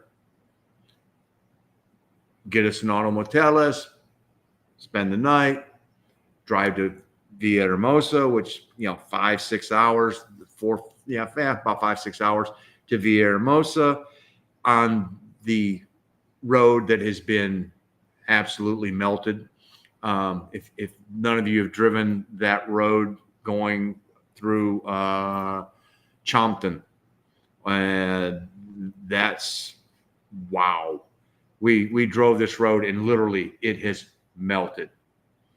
I mean, one tire's up like this, and the middle of the road is just it's okay. And so then we're gonna go. Then we're gonna go to Villahermosa, spend the night there, and then we'll have a nice 3 to 4 hour drive to get to Tuxtla the next day. So that's what we're looking to do. What are you looking for, baby? I'm just looking because I haven't heard. So the next question we got. Well, let me get down to Wilfredo here real quick. S24 to YouTube. I'm pissed up. S24 strikes again. I don't think I understand that. Maybe I need to look that up. So, listen. Hi, hola, Jesse. Do we have any thoughts on a gay couple in Tulum that had a medical emergency and couldn't get health care? I don't think we heard about it. Did you? No. And the only reason I would think that anybody in Tulum or basically anywhere in Mexico would not be getting health care or health attention in the health profession is if you didn't have the money. Because, it's one of those things where we have never encountered lack of service from any of the Mexican nationals. They've been gracious. They go out of their way. And, so is it possible? Anything's possible. Is past performance of the Mexican people an indicator that I would say that there might be more to this story? I would say yes, because of the fact that I have not ever seen anything that would make me go. There we go. Okay, I was just going to ask you, Jesse, if it was I'm seeing some news in Google when I look it up about a spinal injury. So this is probably them then. Broken neck. They paid $20K and they still couldn't get health care. I'll post a video on it. Okay, thank you, because I'd like to watch it. Yeah. I'd like to know more about it. Typically what happens is they want you to pay everything up front, any potential expenses, or they won't even treat you. We even heard a woman once say that she didn't have the money to pay for her husband to get care, and he literally had a heart attack and died outside the hospital. I have heard that. But they want you to pay, and they want you to pay up front. And there are some tourist location hospitals. I haven't heard it being in Tulum. I have heard it being in some other West Coast towns where they will gouge gringo prices for medical care. And there's warnings that I've seen put up at different websites about certain medical facilities. But no, we didn't hear about it. So I'd like to see more on it, look up the issues that were happening. It's very unfortunate. It's something that does weigh heavy on us as we're living here, because we know that we're paying for self-insured, basically, aside from our Nomad insurance, which is really more of a catastrophic plan, which Nomad insurance would cover, but that's going to be a reimbursement plan. We're still going to have to pay up front. And if they were to say, we want $20,000, for example, I think between us, we probably have $20,000 of available credit on credit cards.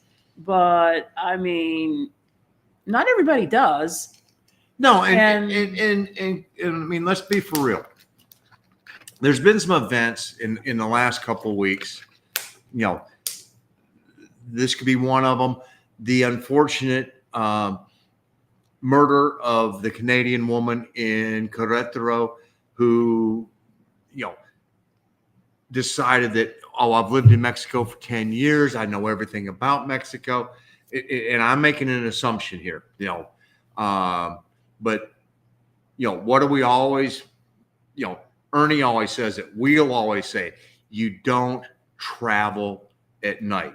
If you're going to stop at a gas station or a convenience store, you stop someplace that has plenty of cars there, is well populated, busy, and lit up, and you're not going to have these problems. Well, this unfortunate woman was on her way home with a companion and some pets, to go back to Canada and stopped in Querétaro to get the animals, their dogs, some pet food and get them a break from the car, and got held up. And unfortunately, both of the travelers were shot. One of them, was only shot in the arm. The other was tragically murdered. And, it's where you go. It doesn't really matter where you are. You've got to do the intelligent things and try and minimize those risks, because, it can happen anywhere. All right, hold up. Are we live? Suzanne's asking if we're still live. Are you guys seeing us? Please let us know if you are hearing us and seeing us, because we don't have any indication up here that we're not live. No, we got everything. The timer's still clicking, and everything is saying it's still rolling. Okay, good, because this happened last month where they had an issue. Okay, good. And so when traveling through Mexico, especially traveling, via the automobile,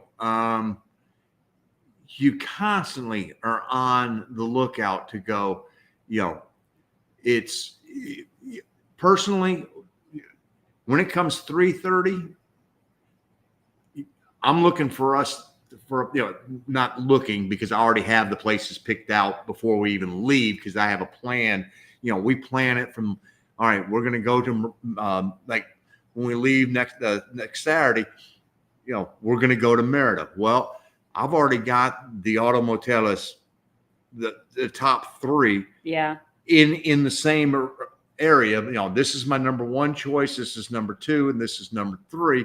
And okay, you know what? There are some on the south side of town that we could stay in, and it would not incur as much of a travel. But we know that the better ones are actually on the north side of town, and I'll spend the extra 30 minutes. Yeah. And drive up and just to go, okay, we're talking $5 to $10 difference a night. And then the next day we've only got 5.5 hours. We've already stayed at this one that we're staying at in Villahermosa, and I started looking and going, well, we could push it a little further. And I went, hold on, the one we stayed at, they were great. I mean, it was literally almost like staying in a regular hotel room, and that was the most regular of all. Almost better than, actually. Yeah. But I mean, it was most just like a regular hotel room, like the U.S. I mean, there was no stripper pole, no sex swing, no sex swing, no Kama Sutra chair. I mean, it basically was a room, and it was a clean room, and so it was like 695 pesos for the night.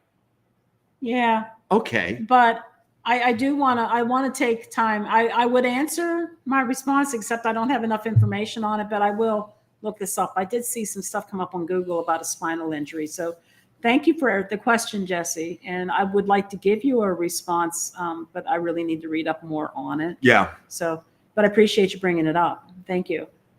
I certainly wish I knew more about it so I could talk about it intelligently instead of making guesses. Tuxtla, I'll be there in June. Churro, we will not be in Tuxtla in June. We're going to be there April to May, and then we're going to be in. Then we'll be right down the road in San Cristobal de las Casas. Yeah. In June, well, up into mid-June. It's not, and that's not that far away. No, it's only an hour. Yeah. So we were hoping to do some of the canyon and river stuff, which would be cool. But we ran into, again, our adopted family. Yep. The Tia was there, and she was like, and she was mafia. Because there's a couple of places that we were talking about going, mafia. And I think she was trying to say cartel, and say it in a way that we would understand. Right. But there's some areas now, because of the proximity to the Guatemalan border, that we have heard that there are cartel roadblocks that have been going up, looking for other cartels, trying to keep them from moving in on the mule business or the coyote business of ferrying people from the Guatemalan border all the way up to. And so it's not really aimed at the tourists, but we just soon not have any. I'd rather not get pulled over and asked to be searched. So, well, and who's to say they just suddenly don't go, hey, we like your car, get your ass out. Yeah. I made it as far as Oaxaca, but not San Cristobal or Tuxtla. Next time, we'll make it to San Cristobal. Haven't been in 38 years, 50 years in Puerto. Okay, so Puerto Escondido was 50 years. Well, we're going to be moving that direction as well. Although I think we gave up on Puerto Escondido, didn't we? We did. We gave up on it. It was too expensive. Well, yeah, it was it was two things. The parts that weren't expensive weren't what we would really enjoy because we're not surfers. I mean, there are some places that were affordable, but Puerto Escondido is one of the places that's known, for surfing. And so, that vibe and that ilk, Sean would be. Yeah, there was a lot. There was a lot of rooms for rent inside other people's property and shared kitchens, and we're not doing that. Sorry, guys. Yep. So, and if it was private, it was mucho dinero. So we finally tried and tried, and we finally gave up on Puerto Escondido. We're going to be close by. We'll check it out, but we're not going to stay there. It's one of the places we eliminated to make room for the extra time in Querétaro. So let's see what we got here. Wilfredo, same message you sent to Samsung, but to YouTube about the copy. Oh, yeah. Oh, okay. Got it. Okay. We slow on the uptake. Sorry. Hey, and Los Guanajuato, Pátzcuaro, and Oaxaca. Guadalajara too big for me. I want to go to Guadalajara. Well, we are going to Guadalajara. I'm concerned about it being too I know. Big. I am. And we kicked Mexico City out right away because of 21 million people. We don't like New York, and that has only a third of the number of people. And we're going. Actually, I do like New York, but you haven't been to New York lately. But no, but I used to enjoy going to New York, and I had the 3-day rule. Parts of New York I was in, we couldn't afford. I was big on the Lower East Side and the Upper East Side. I used to go to New York for business, and I had a 3-day rule. At the end of day 3, my ass was going to the airport, because that's about all I could take of it. But, and the other part was the whole, because we have a car, having to deal with getting the permit and this and that and nope. Mexico City is a place that once we finally find the place that's home, then we will have, we'll visit. And it's obvious we're not going to see all of Mexico. We're trying to see a large number of places, but there's always going to be places to visit later. So, cool. How many Mexican friends do we have that have already gone, you guys are seeing more Mexico than I've ever seen. So yeah, as Mark was describing, it could be a sketchy road trip. And, we're taking the long way getting to our next location. Well, no, we're not. We're taking the only way to get there. With toll roads. There's some back roads, but we had an experience. Highway 179 in Veracruz, which looks like a nice road on the map. Yeah. Was a goat path. So it was really, really, really bad. It was the taxi in front of us. Thank God there was a taxi in front of us, because both of us were doing about 15 to 20 miles an hour, and he's going from the right-hand side to the left-hand side, back over, back, and I'm going, I am following in his tire tracks. Yeah. And so there's a couple of roads that we could take that would cut across, but it's like, no. Now, I don't know about gangs in Tulum aside from the fact that there is an increase in cartel activity in Tulum. We've known that. All of Quintana Roo. We knew that before we even left the United States. Mm-hmm. We knew that per capita, Tulum is one of the highest murder rates per capita of people who actually live here. A lot of people don't know that. But if you look at the number of citizens who actually live here and the number of murders for that number of citizens, the percentages is one of the highest in Mexico. And that is because of drug activity. And why is there so much drug activity here? It's Because not the locals. The locals are selling. It's not the locals who are using. No, yeah, it's not the locals. It's the people who come here. That's what I said. It's not the locals. Oh, okay, yeah. I mean, like the tourists and other people who come to stay here, the music festivals that they come to, kind of like the EDM festivals they have in the middle of the jungle. The day raves that just. I mean, it's. And supposedly some of the cenotes in this area have been found to have measurable amounts, trace amounts of cocaine and ecstasy in them. And see, now you wonder why I don't get, you and Tom were laughing at me for not getting in the cenote. No, but that's not a I'm different just saying, cenotes. Different cenote. No, the one thing that I think both of us have found to be really, I don't know, eye-opening is probably the right word, is the average age of the visitors here in Tulum.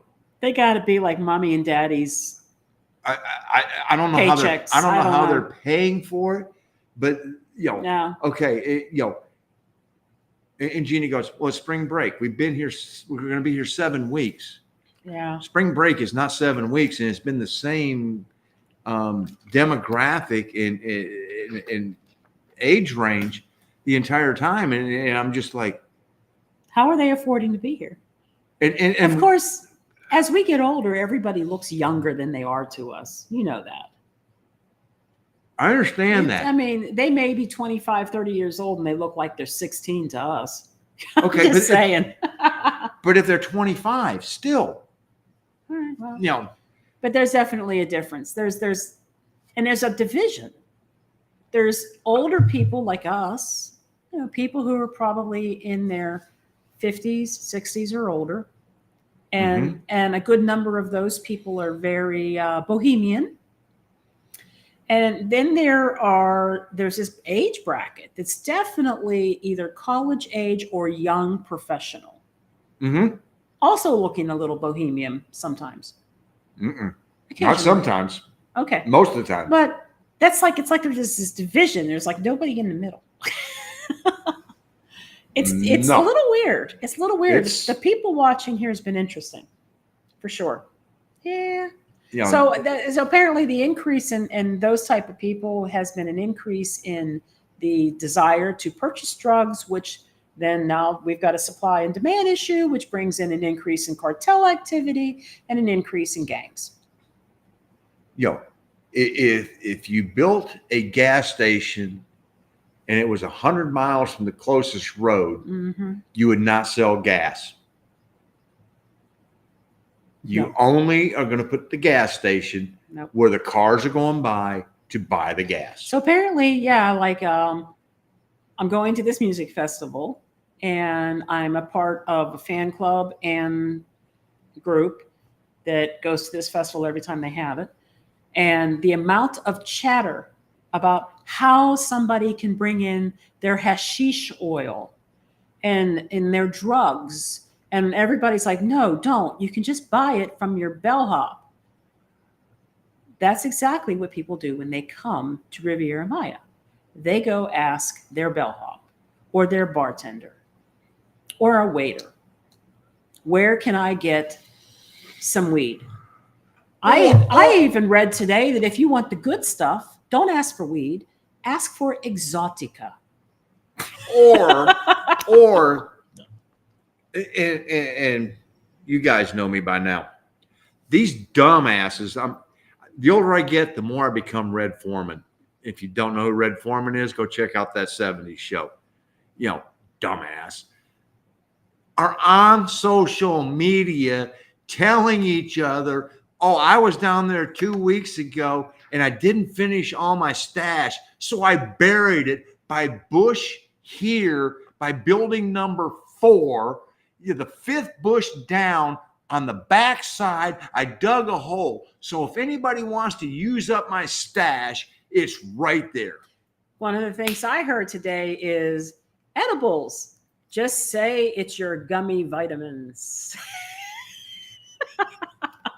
I mean, like, look, I'm not against it. I go to Colorado, I'll buy stuff, I'll use it. But I'm against stupidity. But smuggling to Mexico is a bad idea. You think? But then you come to Mexico and you ask people to go out and buy it and bring it to you. That's a bad idea too, because it comes with cartel activity. Well, here, besides that, hi. I think so little of you. I'm going to ask you to break the law. I mean, that's just. Maybe they barter. Then it's not breaking the law. Oh, it doesn't friggin' matter. I mean, don't know. I've got my special compartment on my flask. I have the ability to put an ounce underneath the bottom of it. It's a special. Why? Yeah, the hollowed out lipstick case. We were all over Chiapas in November, December. The only place that was sketchy was Lagos de Colon, right on the border. Okay, thank you for that. Thank you. Yes. Yeah, that's good to know.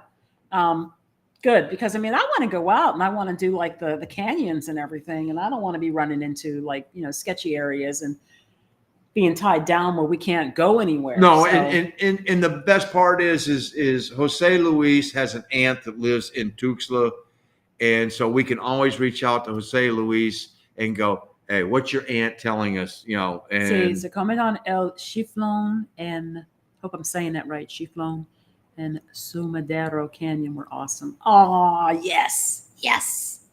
Yes. Did you guys fly drones? Are you allowed to fly drones? I would imagine you would be. Just remember, if you're going to fly drones, you got to find yourself a quiet place to let it go. I know. And there's Early a difference. In the morning. I know. I was in Puerto Escondido in November, and the humidity and the heat was awful. Real feel at 11 a.m., 111 Fahrenheit. But the night and being away from the ocean was much better. Okay. You know what? We're noticing that. We're noticing Merida wasn't as hot as Progreso. Like everybody go, oh, Merida, really hot. No, And but mucho calor. we could walk down the Malecon in Progreso, and you had a good breeze that felt wonderful. Yeah, that's for true. everything other than my hearing aids, because if hitting at the back of my hearing aids, but Jesse, no, we have not done. no, we have not done Ajijic in And Lake Chapala area. It is on our list. Mhm. It's definitely a place we're going to go to. We're not sure yet how we feel about it. We're trying not to have preconceived opinions. And stays like this don't help. And let me explain that for a second. The more we find enclaves of a lot of gringo populations in Mexico, none of those places have been high ranking on the list. I'm just except for Merida, which is a high gringo expat. Yeah, I mean, It is. but maybe but okay. Querétaro, San Miguel, San Luis Potosí. All three of those are sort of almost the same things. What were the two highest rated ones that we liked out of the three? Querétaro and San Luis Potosí. It's not that we didn't like San Miguel. We did like San Miguel. Just yeah. What's the biggest difference? very small sidewalks, lots of cobblestone. In the center of town, lots of hills, and a lot of really entitled gringos. Just saying. It was true. And we got to see it during a time when there was a festival going on. So there was travel to the city, probably a little more than usual. And it was obvious when these people would basically come in No. and take ownership of something that isn't theirs to take ownership of, is what it was like. And inject themselves Yeah. right into the middle of it. Like, you Yeah. know, this is not your, you know, you're here to witness. This is not about you. This isn't being done for you. No, and this is not being done for you, and it's not about you. Be respectful, sit on the side.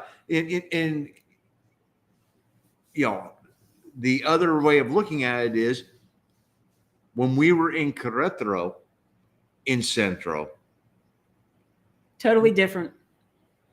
Totally different feel. no, Yeah. and we, when we were in Querétaro, and it's really, I'm really looking forward to this because now, having spent over a year by the time we get back there Yeah. in Mexico, we felt so comfortable in Centro Querétaro, and we were running on adrenaline. I mean, that was because That's true. we did not know anything else. We were just like, oh my God, you know, this is great. Da da da da da da da da. Now that we have a more of an understanding, I have a feeling we're going to appreciate Centro Querétaro mucho más. Well, I'm just we'll definitely be looking at it with a different perspective. Yes. Having the experience that we have now, whereas before we were just fresh out of the USA and everything was amazing. But think about it. We enjoyed Valladolid and Merida. Yeah.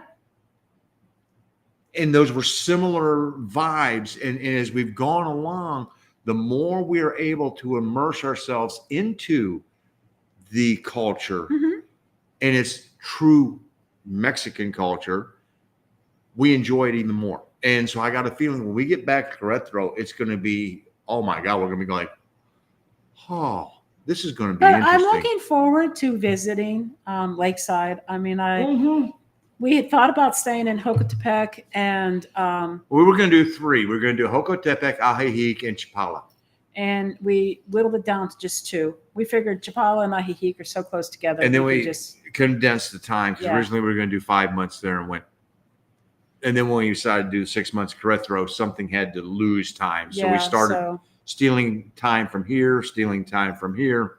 But we're definitely going to check it out. Mhm. And I don't want, you know, we know it's a huge enclave of U.S. and Canadian citizens, and I don't want that to Tarnish tarnish our expectations. I mean, I want to go there and we don't enjoy want it to for what it is. prejudge, and that's in things like what's happening. Oh, that's not the right way of saying it because that's not fair. I'm what in we've Facebook. experienced in Quintana Roo. Yeah.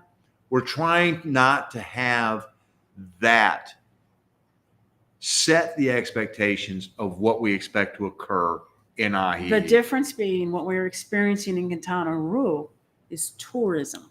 Well, yeah. No, that's what I'm saying. But right, and it's international tourism. But it's leaving a bad taste, and so we're trying to make sure that is not carried over. I know. Further. I know.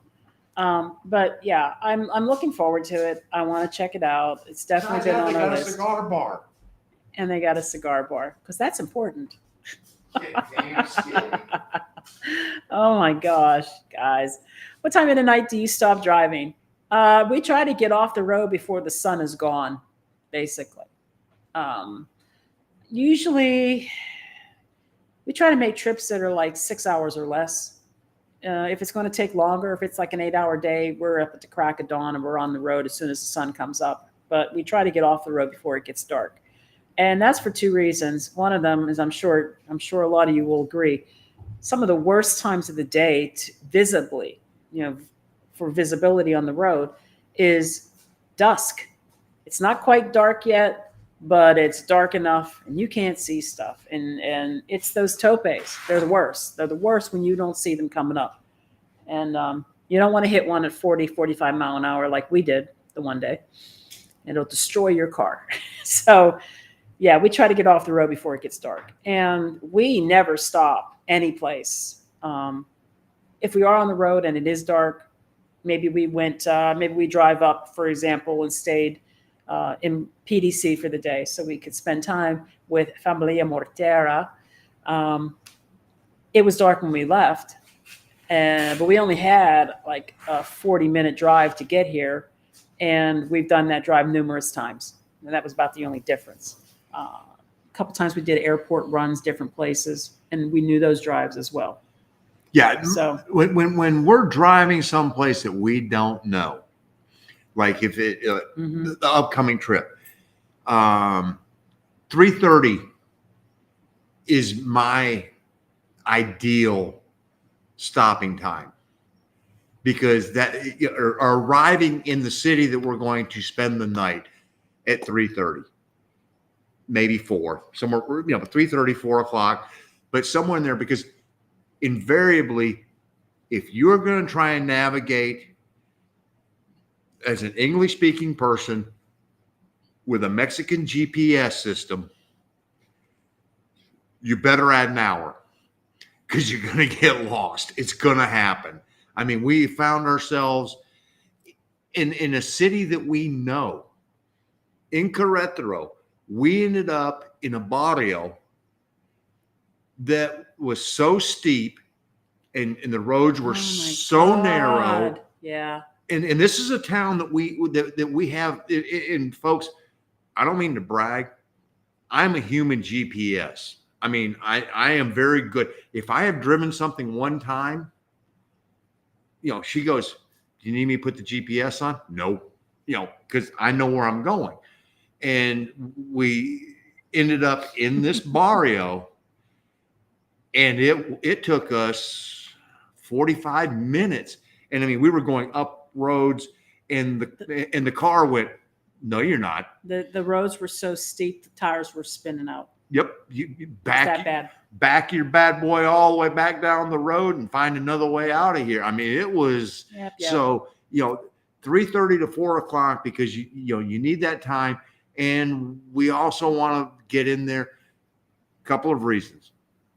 Number one, once it starts to get dark, the automotelists get bitty.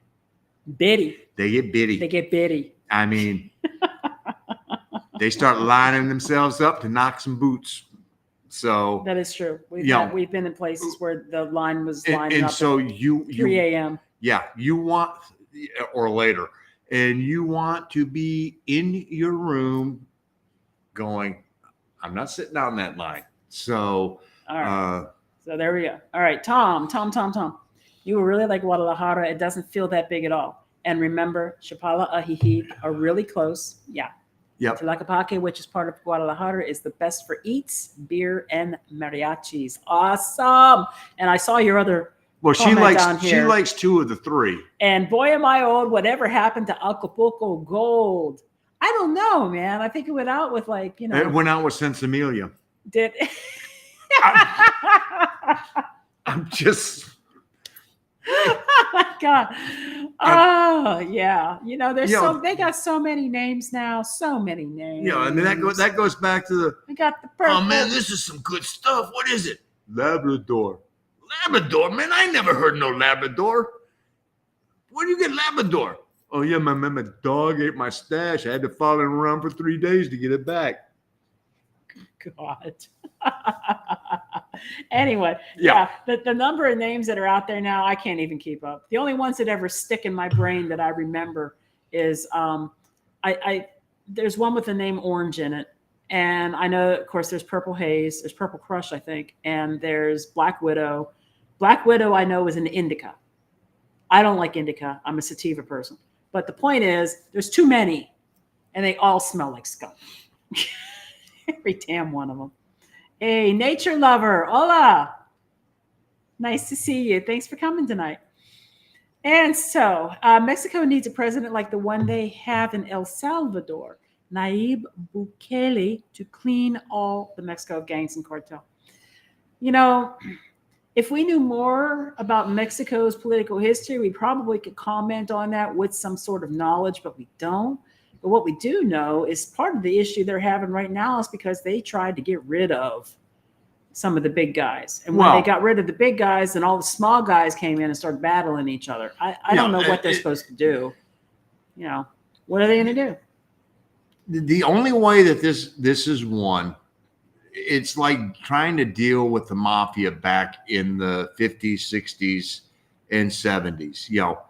If you don't eradicate it all, and then what happens is look what you have now is because you eradicated the mob basically, and now you have the gangs. Yeah. You got rid of problem A, and here comes problem B. There's opportunistic issues. You've left a void, yeah. and somebody's going to fill the void. And if somebody has an opportunity to make money, they're going to. It happens. So edibles. See, so you were probably doing the indica edibles because they'll make you couch lock and sleep. Sativa doesn't do that. Georgia and David, drone. You did your drone at the waterfalls. Okay. And the canyon due to high winds, you did not.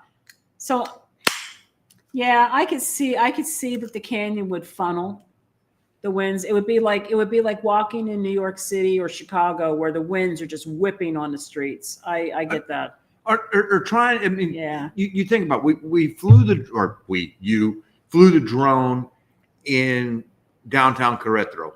We really were obnoxious gringos doing that because we sort of flew it over people's heads and everything else. But we did, but we couldn't have done that down the Malecon in Progresso because the wind would have just been beating this thing to death. Yeah. So there's certain places that the wind is just wow. It's just really wild.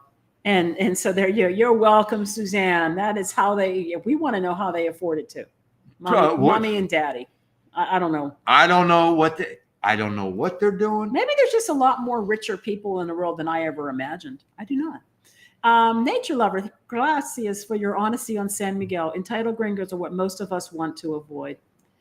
And there's plenty of nice people in San Miguel too. Yes, there really are. I was just fixing to make the comment that we had some very enlightening conversations with some people in San Miguel. And they were, fun to have and everything else. And then we had a few that you just sort of walked away and went,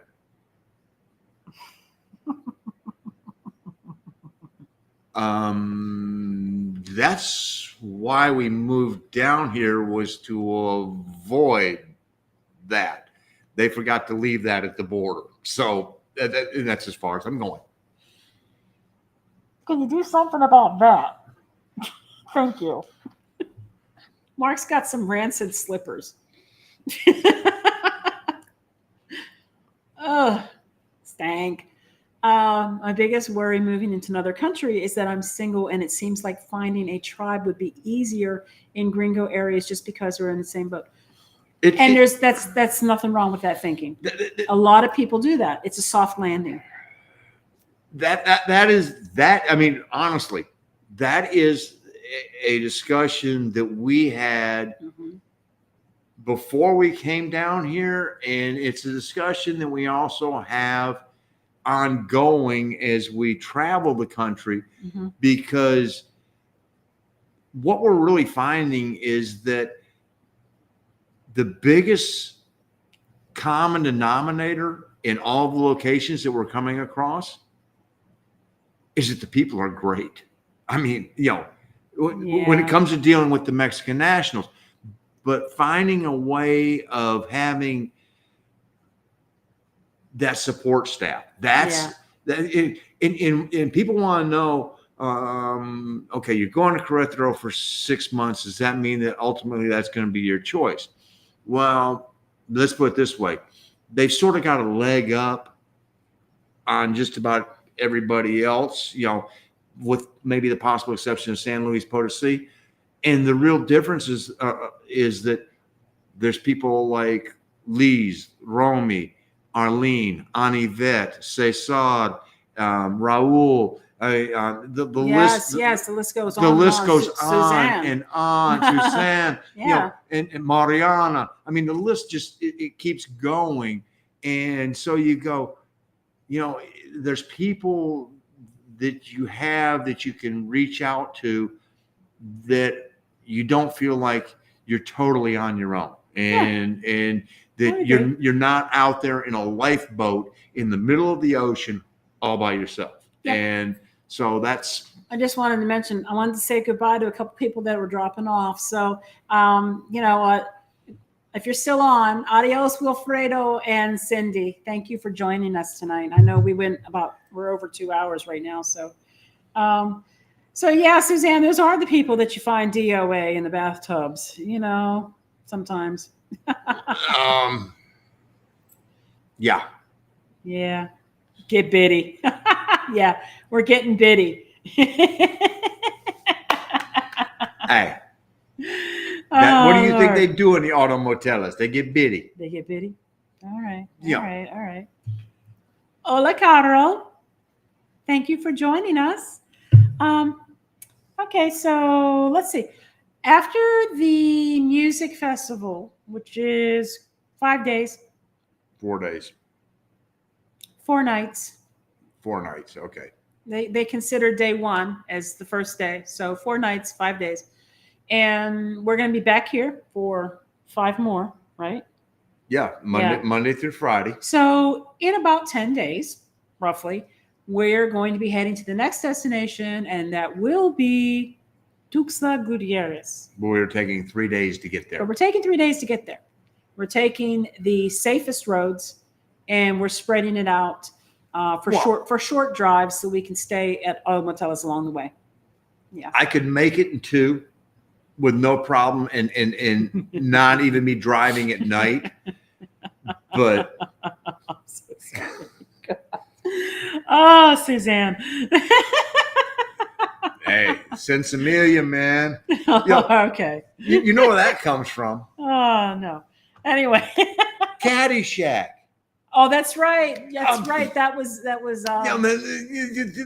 No. This is Fescue 31 with 3/4 with Sensimilia, man. So you can play 36 on it and get stoned to Jesus at night. Yeah. So that's your best Bill Murray. That's my best Bill Murray. Yeah. So, but no, it's one of those. The move out from here was going to be painful, and we knew it was going to take numerous hours. And so we said, do we want to try and do this at the crack of dawn and then put 7.5 hours, or do we just want to take our time, get it loaded, drive 4 hours, and be done with it and be fresh the next day? So we went, yeah, I'd rather. And the best part about it was actually our Airbnb in Tuxtla got canceled, and so it sort of opened our eyes to rethinking the whole travel bit. And we went, you know what? Let's just book it on Monday instead of getting there on Sunday. And so we did. So now we don't have a place to get to till Monday. So we leave here on Saturday. So we drive Saturday, Sunday, get there on Monday. Yeah. Let's see. Oh, here we go. He's better at that 70s show. Oh, no lie. I'm Red Foreman. I mean, that's no problem. Oh, Lord. And I came by Red Foreman, honestly, because, oh, that's right. My dad would look at me and go, dumbass, but, and you know what? The scary part was, how many times was Red Foreman right? More often than not. I wouldn't know. Yeah. Oh, love it. Mark and I have a very big difference between us. We only have 8 years difference between us in age, but Mark's family was very Leave it to Beaver. Yeah. His family is. I think his family's weird. I think they're all aliens, because they are the most openly loving family. Men love men. Men hug men. They tell each other they love each other. And they're pretty much straight, as far as straight can be, as far as drug use and things like that. Alcohol is a little bit different, but. I can tell you this. My urine is as clean as the day that I came out of the womb. It's true. When it comes to drugs. Me, on the other hand. Because if I'd have got in any trouble for weed or anything else, my dad would have gone, leave his ass in jail. If it was, Mr. Anderson, we got your son down here and he's had a few beers. Okay, officer, I'll come get him.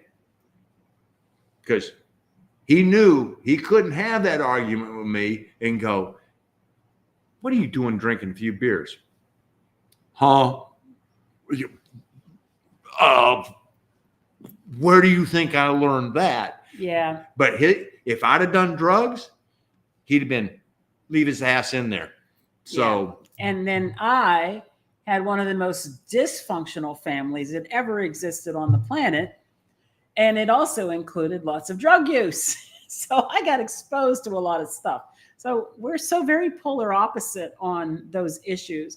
Now, I have a head on my shoulders that says I don't want to be addicted to anything, and I don't want to cause harm to my body. So that keeps me off bad stuff. But, well, you also are not a person who is prone to do addictive things. There are certain people, and we know this because we have members of the family, 2 of them, that are prone to doing addictive things. And that's just one of those that, and she goes, oh, your family's pretty good. But guess what? My family comes from the old age of Mad Men. And mine comes from Woodstock. Yeah, hers is the Woodstock generation. Mine's the Mad Men generation. Okay. Yeah. Hers. Yeah, we're gonna smoke some weed. Well, mine was, you gathered around the kitchen table and you had a couple cases of beer, or you had a bottle of scotch and a bottle of vodka, and so. It's how we grew up, and there's been times where I probably pushed the limit a little bit as far as how much was I drinking, but then I reached a point where I've always been able to just go pull it back, and Yeah. So look, he's a red in training. There you go. There you go. And yes, Suzanne, I was holding my nose. What you must understand is Mark likes to get these slippers that are good for about, I don't know, 6 months. About a month before they start getting some funk. And then he'll try to wash them in a washing machine, and it might help a little bit, or he'll try using some foot spray. But right now, these things smell like something that has been sitting outside in a garbage dumpster with rotting food on them. We got these in San Miguel. They're bad. So I'm just saying, it's been 10 months. And then what he did is he came in here and he sat down and he pulled his feet out of them and set his feet on top of them. And yes, I was doing this. So yeah. Dysfunctional family drug use. We must be related. Yes, Jesse. Oh, it just happens. Look, dysfunction and drugs go hand in hand. Well, hey, yes, my family does things very old school. I mean, it's my family. I can remember when they all come from one town, Saginaw, Michigan, and nobody strayed from the valley. And it didn't matter whether it was my mom's side of the family or my dad's side of the family. They were both family oriented, and I remember my great grandmother, because that was the one we got the table from, and that's in storage, and it's an antique kitchen table. And my great grandfather made all of her cookie cutters, and I remember being a little kid, and we'd go into her house, and she'd give me these great sugar cookies that were about as big as my face at the time. And that was the whole family got together, and you got your cheek pinched a lot, and you didn't dare let Aunt Harriet know that you had a loose tooth, because she would take her handkerchief and put your butt right in her lap, and she'd just work on that. And, you'd think she was getting a quarter from the tooth fairy the way she'd work on that too. Goodness. So, but I mean, but those are the memories that you have. And so that was the family that grew up in the valley with all each other. And that's what it was. And was it dysfunctional in its own way? Yeah. But it kept it all together, I guess is the way to say You it. guys all still talk to each other. I hadn't talked to my dad for 10 years when he died. I'm just saying. I mean, I never talked to her dad, and if I did, he would have died sooner because he was an asshole. Anyway, Yeah. we won't get into the depths of that. It was pretty bad. That's all you need to know. Fortunately, I came out relatively unscathed. Okay, so how did the two of you come to the decision to move to Mexico? Who came up with the idea first? Just wondering. I came up with the idea, but it was in a very subtle way. I didn't think he was listening. I've learned. Subtle at all. Stop. It was relatively subtle. It's one of these things where I'm just sitting watching videos from YouTube. I remember one time, I think it was on one of our vacations, and I was surprised that one of the places we had thought about visiting while we were on a vacation, one of the businesses, it was owned by a guy who was either from the US or Canada. And I wondered to myself, how is that man living in such a beautiful place? I can't remember if it was Isla Mujeres or if it was somewhere near PDC, but there was this place, and it was owned by a guy, like a restaurant or something. And I just didn't understand how people were living here and running businesses. And how do you do that? And what's that like? And I started watching YouTube videos during COVID, like a lot of people were. And, right around the time that Tangerine Travels was blowing up. And I started just picking up more and more and more channels. A lot of those channels aren't even on anymore. No, you go back to look at our top 10. Yeah. And our half top of them 10, aren't even there anymore. They're not even there anymore. And I'm watching these videos. And he's watching sports, or he's watching Perry Mason, or he's watching Mad Men, or whatever. He's watching TV. And I kind of Sons of Anarchy. I think he's kind of listening, but maybe not.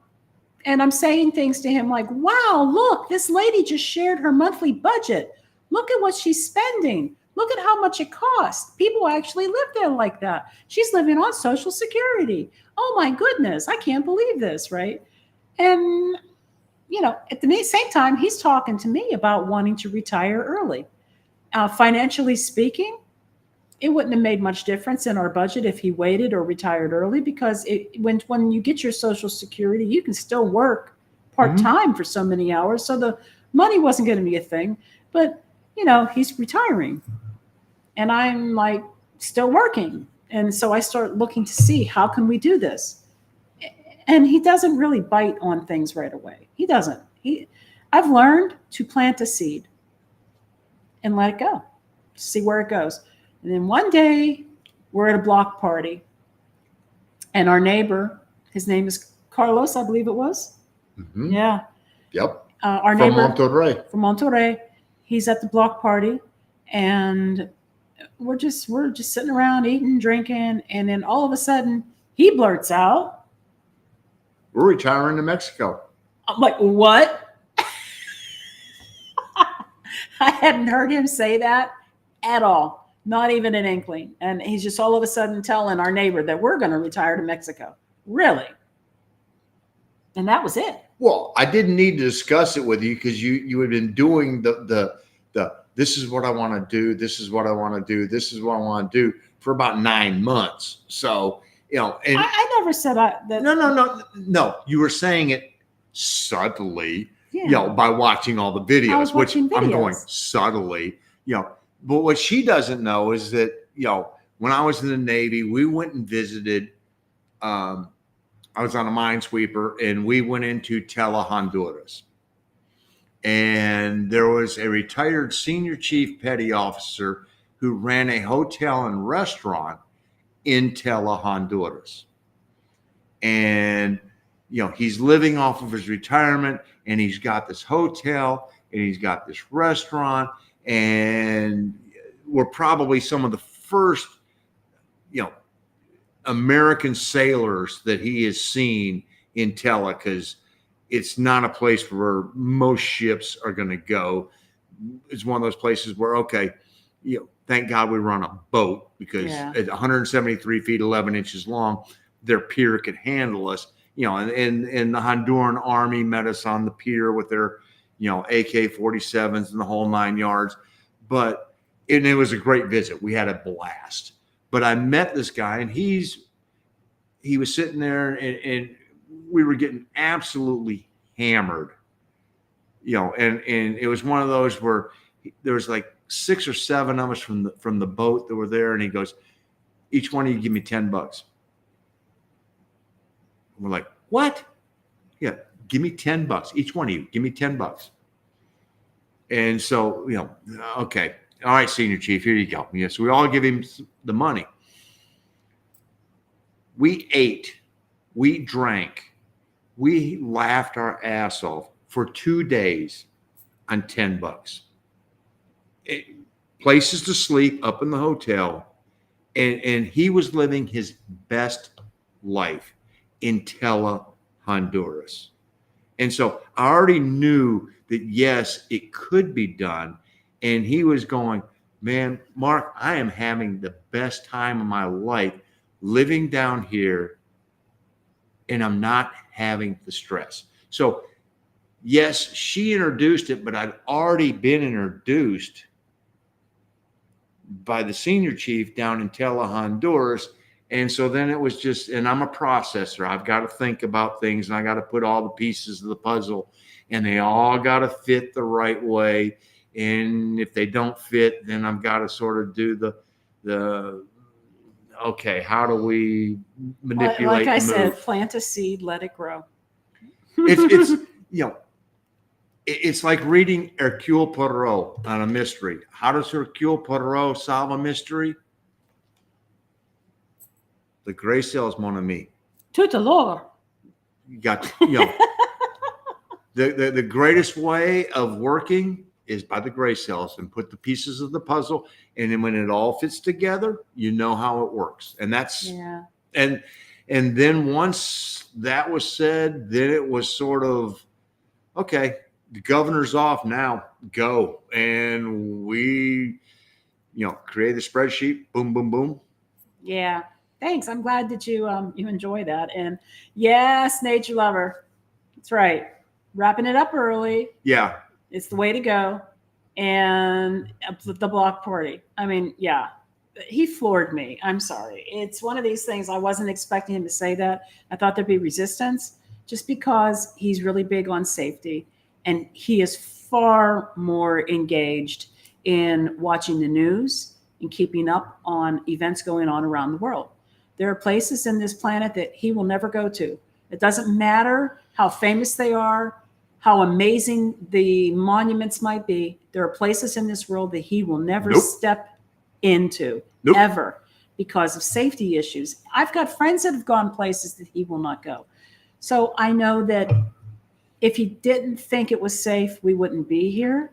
And that's what my biggest concern was going to be, is that he would not feel safe. But we did our work, and we investigated, and we looked things up. And then I knew he was definitely on board when he said that. He obviously had time to think about it. And when he announced it at the block party, I was just, wow. And let's be for real. Okay, this was October of 2021. Mm-hmm.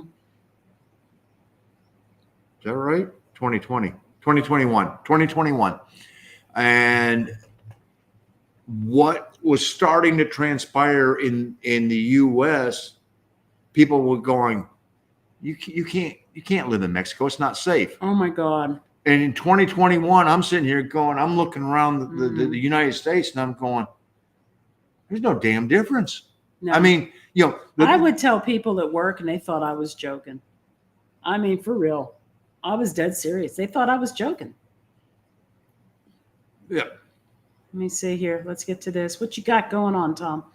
Been checking out YouTube videos about Albania, Tirana. Looks really cool. Nice apartment. It's about 450. Check out the videos. We are all Mexican residents. Why not another? They have beaches. Well, yes, Albania. Albania, it borders on the Adriatic. Yeah. I don't think I could drive a Kia. Yeah, the problem with Europe, there were places I would have liked to go into in Europe, but the problem with Europe is that it's Europe. You can't drive there. I'm not going to, try to ship a car there. It's takes more time and more money to come back to the United States if we needed to. But I mean, I've always wanted to go to places like Malta, Italy, Albania, Greece, um, Portugal, England, actually more like Scotland and Ireland. But there's a lot of places in Europe I haven't been to, and I always wanted to go to. But as far as moving someplace like that, no, it's got to do with the expense of airfare and the amount of time it takes to get back home. And the U.S. is still really home, so I mean it takes time and it takes money, and just not really wanting to go that far away for that amount of time. That's why we like Mexico. I mean, honestly, the choices are Canada or Mexico, and the Canadians are coming to Mexico too. So there must be a reason for that. So yeah, no, Mexico was just kind of like one of those things, and it was Well, you know, the other part of that is honestly the Mexican people. Every time we came down here on vacation, mhm. and granted, it was only in here in the Riviera Maya, and the Mayan people, we owe a deep debt of gratitude to, because they showed us what warmth the Mexican people have, and Yeah. and we really weren't sure. Okay, is this something that is unique to the Riviera Maya, or is it something that is throughout the whole country? And we didn't know. I mean, we really didn't know until we put boots on the ground, Yeah. and then we found out that what, it's a legitimate warmth that they welcome people coming to Mexico. If you want to be here and you respect the Mexican people and their culture, and you try to assimilate, they are the most welcoming people I have ever met in my life. It's true. In most places. I mean, of course, there's pockets. There's pockets of places. There's always going to be somebody who doesn't want you here. But most of the time, that is not the case. And we haven't met any of those unhappy people face to face. So, how did y'all learn the safety rules of living in Mexico? By living them, basically. By living here mostly. And with Ernie. There you go. Ernie Baca. Ernie Baca. Oh, let me pull him up here. Retired life in Mexico, no bull, Jesse. That you go. That was our go-to site, and Yeah. And matter of fact, we wouldn't even be on YouTube if it wasn't for Ernie. Ernie encouraged us to do our channel. She started watching Ernie, Mhm. and Ernie decided he was going to start doing. This is when Ernie wasn't. I mean, he'd been doing it maybe a year, and he was just over 1,000 viewers or subscribers at the time. And he was like, "All right, I need to start growing." Which all of us, reached that point. We're like, "Yeah, let's get this thing going."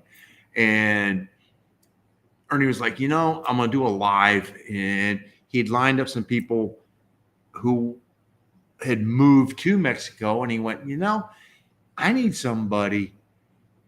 on the other side of the border. Who isn't here yet. Right. Yeah. And so we commented on videos and everything else, and he knew that we were still in the US. And so he was like, would you guys be willing to come on and do a live with us to give the perspective of being on the other side of the border? And we were like, sure. Yeah. Okay. Well, the software crapped out.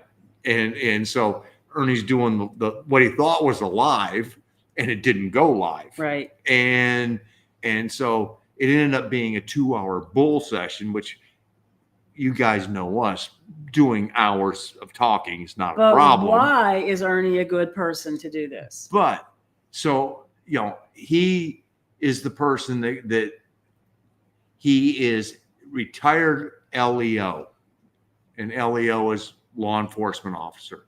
His wife is retired LEO in the United States as well.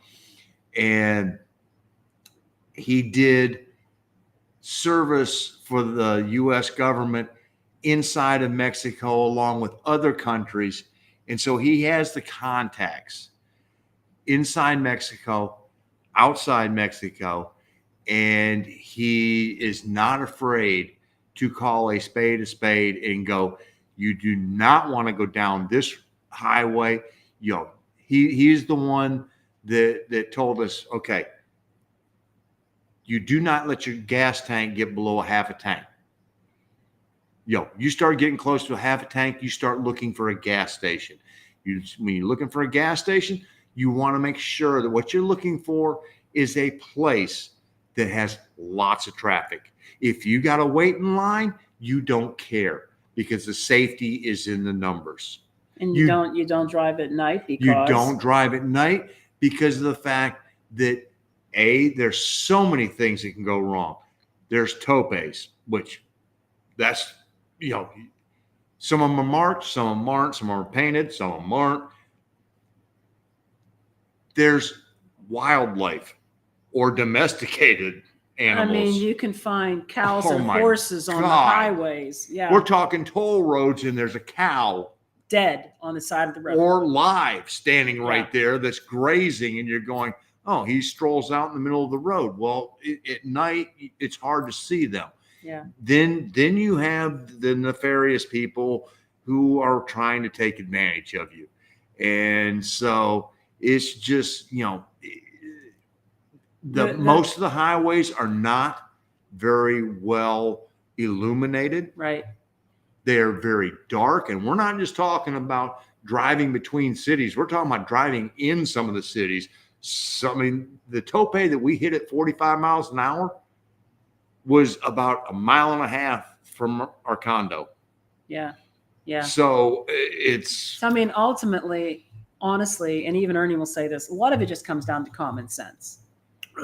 If you don't do stupid things in stupid places, then you're probably going to be okay. So stay out of places where you shouldn't be, and don't do things you shouldn't do, and you should be fine. And the other thing that you have to, I traveled the world for business, and one of the things that in doing so, I developed a sense of when things felt right and things did not feel right. Trust your gut. If something doesn't look right, and it's only happened, I think, one time since we've been here, where we were in a scenario where we were walking around a place and she goes, let's go over here. And I went, nah, the spidey sense is going off. We're going back down here. And that one time, right. But trust your instinct to go, and you always err on the side of caution. And I don't have it right now. I have to go back and look. One of our very early videos, there is a crime statistics website that you can look at where they have reported crimes, and you can see what the crimes are per capita and what type of crimes they are and which are considered the safest cities and which aren't. Building the spreadsheet number one. Yeah. Yep. So, I mean, that was another thing we took into consideration. We basically tried to focus on the safest cities and tried to avoid the more nefarious cities. And quite honestly, we know the bad cities. Yeah. Juarez, Tijuana, the whole area along the border. And so what we basically did was we drew a line. Not basically, we drew a line at Durango, and we do not want to be anywhere north of Durango. Everything we focused on was south of there. Yeah.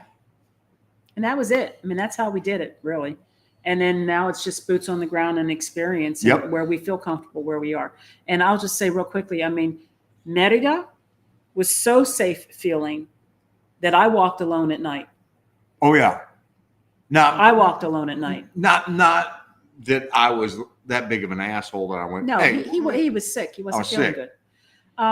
So I skipped over a couple comments just so I can get caught up, guys. So I saw, Jesse, you were commenting about Greg. Greg had slipped and fall, and he fell in Portugal. And you're saying too that you also took a fall, and your wrists are just getting back to normal now, and the taxes are outrageous there. That's a place I wanted to visit. I wasn't trying to totally skip over you, Greg. I was trying to wrap you both up together, seeing that you both went to Portugal. We've heard that about Portugal. Yeah. The other one that we've heard good things about was actually Malta, but the financials. The financials to qualify for life in Malta is pretty bad. But, then you can go play Popeye because the set's still there. It is. That's so cool. Yes, Mexican nationals really are very warm and friendly.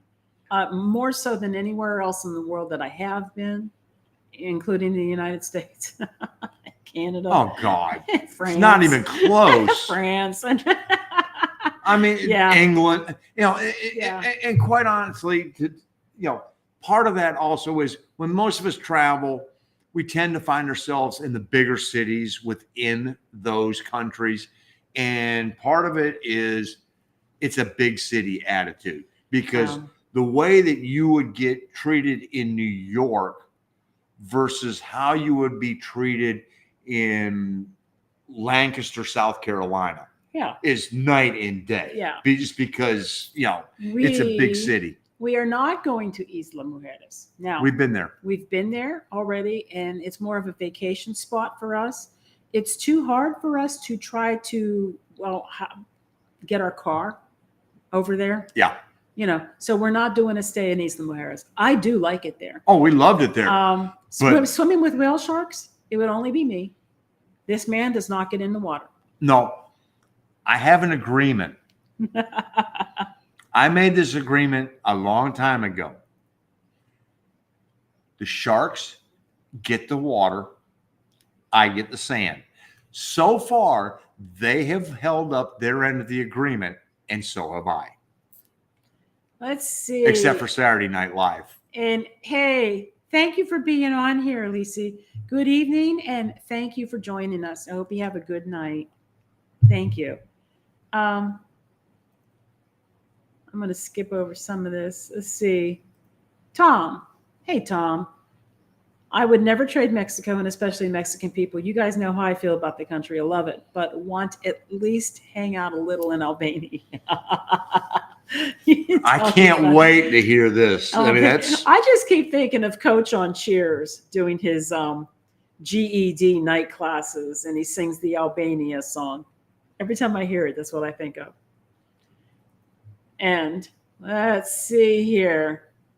Yes, Ernie does have a lot of integrity. Yes. We don't think that he steers anybody wrong. And if he ever has, he comes right out. No, that's the first thing about He'll come out Ernie and he'll own up to it. He do we make mistakes? Yep. Yes. And the whole thing is you own them. You only have one name. You screw it up once, you'll fight for a lifetime. There you go, Miguel.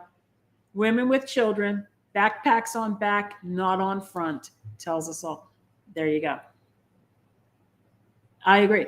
I've never been anywhere else in the world where I have seen people with their children with them as much as I've seen in Mexico. And even at night, like when we were in San Luis Potosí. Oh, and we would go to the park. Jardín de Tequisquiapan. I mean, children just outplaying No. families. Better than the children. Yeah. It was the entire family. And we're Yeah. not talking about mom and the kids. We're talking mom, dad, abuelita, abuelito, y los niños. Toda la familia are out. And you know, the best part about it is they're all enjoying time with each other. And that was the part that makes it so special. Yeah. It's not forced. You didn't look at the kids, and the kids didn't have this look on their face of, oh God, I'm here because the folks are. No, they're absolutely loving it. You know what else? The children are very respectful. Uh-huh. They're very respectful. Ooh. They respect their parents. If their parents tell them not to do something, they listen. But you don't see the parents having to correct their children that much because the kids are just well behaved in general. Because they've already learned the lesson. Right. And God forbid when the abuelito, abuelita gives them that look, they you know, they know. Oops. Yeah. Oops. Yeah. You know, and that's all it took. And the best part has been, you know, they had the little shoot 'em up things, the twirly birds Yeah. that lit up. Yeah. And we're walking around Jardín de Tisquisquia Pond, and one took a plunge into the bushes. Yes. And Gina and I are sitting right there with our cell phones, turning the lights on, trying to help these two young kids find the whirlybird. Well, what about that time in Querétaro when it got stuck in a tree? Yeah, and so I gave them my gimbal that has an extension. I just handed it right over to them. Like they could have ran off with a $150 gimbal. But no, they didn't. They used it to try to get the thing out of the tree. yeah, I And mean, then they thanked me and gave it back to me. and the thing is, it's the little things, and they're appreciated. That's the difference. You do the same thing. Yeah, I'm generalizing, but if you do the same thing in the U.S., you're not getting that appreciation. Okay, Greg, you're saying something I need to know more about. What is the chancla, if you wouldn't mind explaining that? You said every Mexican child knows the aim and the power of the chancla. I've never heard of that term before. Me neither. I would like to know more about that. But can we export it across the border? Because it sounds like something we need a lot more of on We the need it other a lot of side. places. We got so many people unhappy in the world right now. And that's why we like it here. That's why we like it here, because family's important and people respect each other and people are kind. And, you know, there you go. Well, it literally is like living in. Oh, boom. I know what a chancla is. I've had a few of those on my bottom. Well, that sounds like Eddie Murphy Raw. Oh, no, my shoe. The shoe. The boomerang shoe. You know, but Yeah. you know, I mean, it's Nice. so important that people down here in the lifestyle here in Mexico is very similar to what it was like growing up in the 1960s in the U.S., where I grew up. I mean, I can't speak for everybody, and she can't speak at all because she was born in 69, so she doesn't remember any of the 60s. But, you know, it was, you know, we went out to play. I remember, hey, I had this. No, but we went out to play in the entire block. You did not, you know, piss off a single mom. No. Because The moms would beat your bottom. and then they'd send your ass home Yeah. to get beat again. You know. And so there wasn't any of this. I'm talking smack to some, you know, to Mrs. Smith down the street because she ain't telling my mom. She No. would drag you. They all had carte blanche that if you needed to get your butt whipped, You got your butt whipped, and then they sent you home, and then they called on the phone, Or they walked you home. or they walked you home, and then and those were the worst, because when they walked you home, then they got to explain why they walked you home, and then it was like, oh God, this is not going to be fun. Yep. You know, and so you had, but you also had the respect, and you knew that the whole block was looking out for everybody. You also knew that same Miss Smith that would beat your butt for doing something stupid, if somebody were to come and try and do something to you, she would have been out there protecting your butt. And she would have made sure that nothing happened to you, because she would treat you and protect you as much as she would protect her own children. And that's, you know, those are the things that just have just disappeared. Neighborhood block watch. Yeah. And you only get that by knowing your neighbors, you know, and not only knowing them, you have to care about them. And respect and kindness are why you're getting out of the U.S. There you go. There you go, Jesse. That's exactly what we're saying. Come down here. You get the respect. You get, I mean, I still find it, one of the things the incidents that still just blows me away was when you and I were standing outside in Merida waiting on the Uber driver. Oh, yeah. And we're standing there because we were going to have dinner with Denise and her mother, and we knew we were going to have a couple cocktails. And the state of Yucatan, no bueno, no bueno drinking and driving, nada. Nope. And so it was one of those where, like, you know what? We're just going to call Uber. We're going to go up there. We had a great meal and everything else. But we're standing there and waiting waiting for the Uber. And we're looking down the road. You know, she's got the license plate number. And these two women walk by. And they start to walk by us. And we're just sort of looking down. You know, Buenas tardes. Buenas tardes. Viven aquí? Sí, vivimos aquí. Ah, no seas es vecinos. You know, and they were our neighbors from 2 blocks away. Yeah. They're hugging us, you know, and bienvenidos a la barrio, you know, and everything else. And it was like, they didn't have to do this, but they were like, welcome to our neighborhood.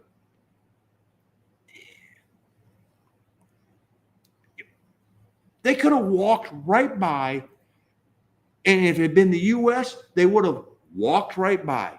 Yeah. But it was just like, and they're giving us hugs. Great.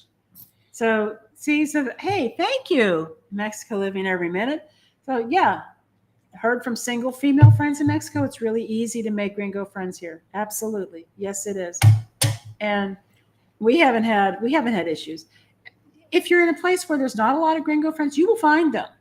You know, you can be on Facebook groups and stuff like that. And I tried to stay off of Facebook as much as I can, because there's a lot of hate gets spewed on Facebook, even in these. That doesn't stop. That doesn't at the border. stop. Yeah, they bring it with them. You ought to see some of the posts I've been watching lately at the Ahi groups. It's pretty. But yeah, you can make friends easily. You just find the group. You know, I know there's a walking group in Querétaro that, you know, you can hook up with, and or if you're going to Lake Chapala area, there's plenty of groups there. They've got that Lake Chapala Society. You know, there's always places you can make friends. Yeah, and the amazing thing is we have made friends here in Mexico. Nationals, gringos, other countries. Yeah. Different sides of the aisle. And it you know what? The one thing that has been the common denominator is we are also damn happy to be here in Mexico. We are. And what I got to show this. Yes. You know, and what's amazing is that when you cross the border, we suddenly find that, you know what? Most of us agree on 90 to 95% of the same things. Yeah. Oh, you think this way and this way? Okay. I'm over here. But the core is still the Of course, the same. same. And you're going, you know what? Explain to me what led you, because we all have a path that we walk down, and that path leads us to become who we are and make the choices we do, which includes when we walk into the voting booth.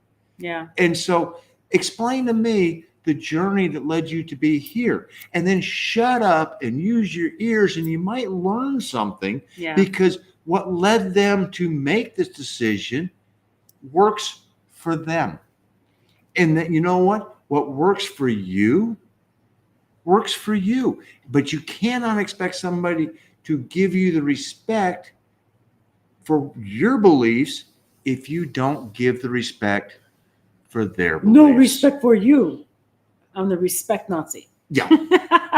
You know what, nature lover, I enjoy doing the open ocean stuff. I love going and doing the snorkeling and swimming with whatever, turtles, sharks, whatever Mhm. we can do. He's not really a big fan of it, but yeah, last time we were in Isla Mujeres, we actually no, we didn't do it in Isla. We did it in Cozumel. We went out and I did the reefs Mhm. and didn't get any of it on video because the thing wasn't recording. I was actually feeding the fishes. Yeah, she was having a great time doing all that thing. She was Yeah. recording it, and I'm up sitting on the thing having a cigar on the Yeah, boat. he doesn't get in the water. He doesn't. But I you get in know, the pool. we'll probably go back to Isla Yeah. again someday. We liked it out there. So We have a pond and a pool. The pond's probably better for you. okay, Caddyshack. Anyway, let's see here. I'm living here in Chapala for 1 year, and I have a group of friends. There you go. You can find friends. And you know what the amazing thing here in Mexico is? That group of friends is not limited to only in Chapala. And it's not limited to only Gringos. You know, I mean, it's we've got Mexican friends, you a know. lot of them. Yeah. So You know, and it's just been eye-opening. and there you go. And I stay off Facebook unless it's to get business recommendations. Yeah. What's Facebook? Yeah, he's not on it at all. He's not on it at all.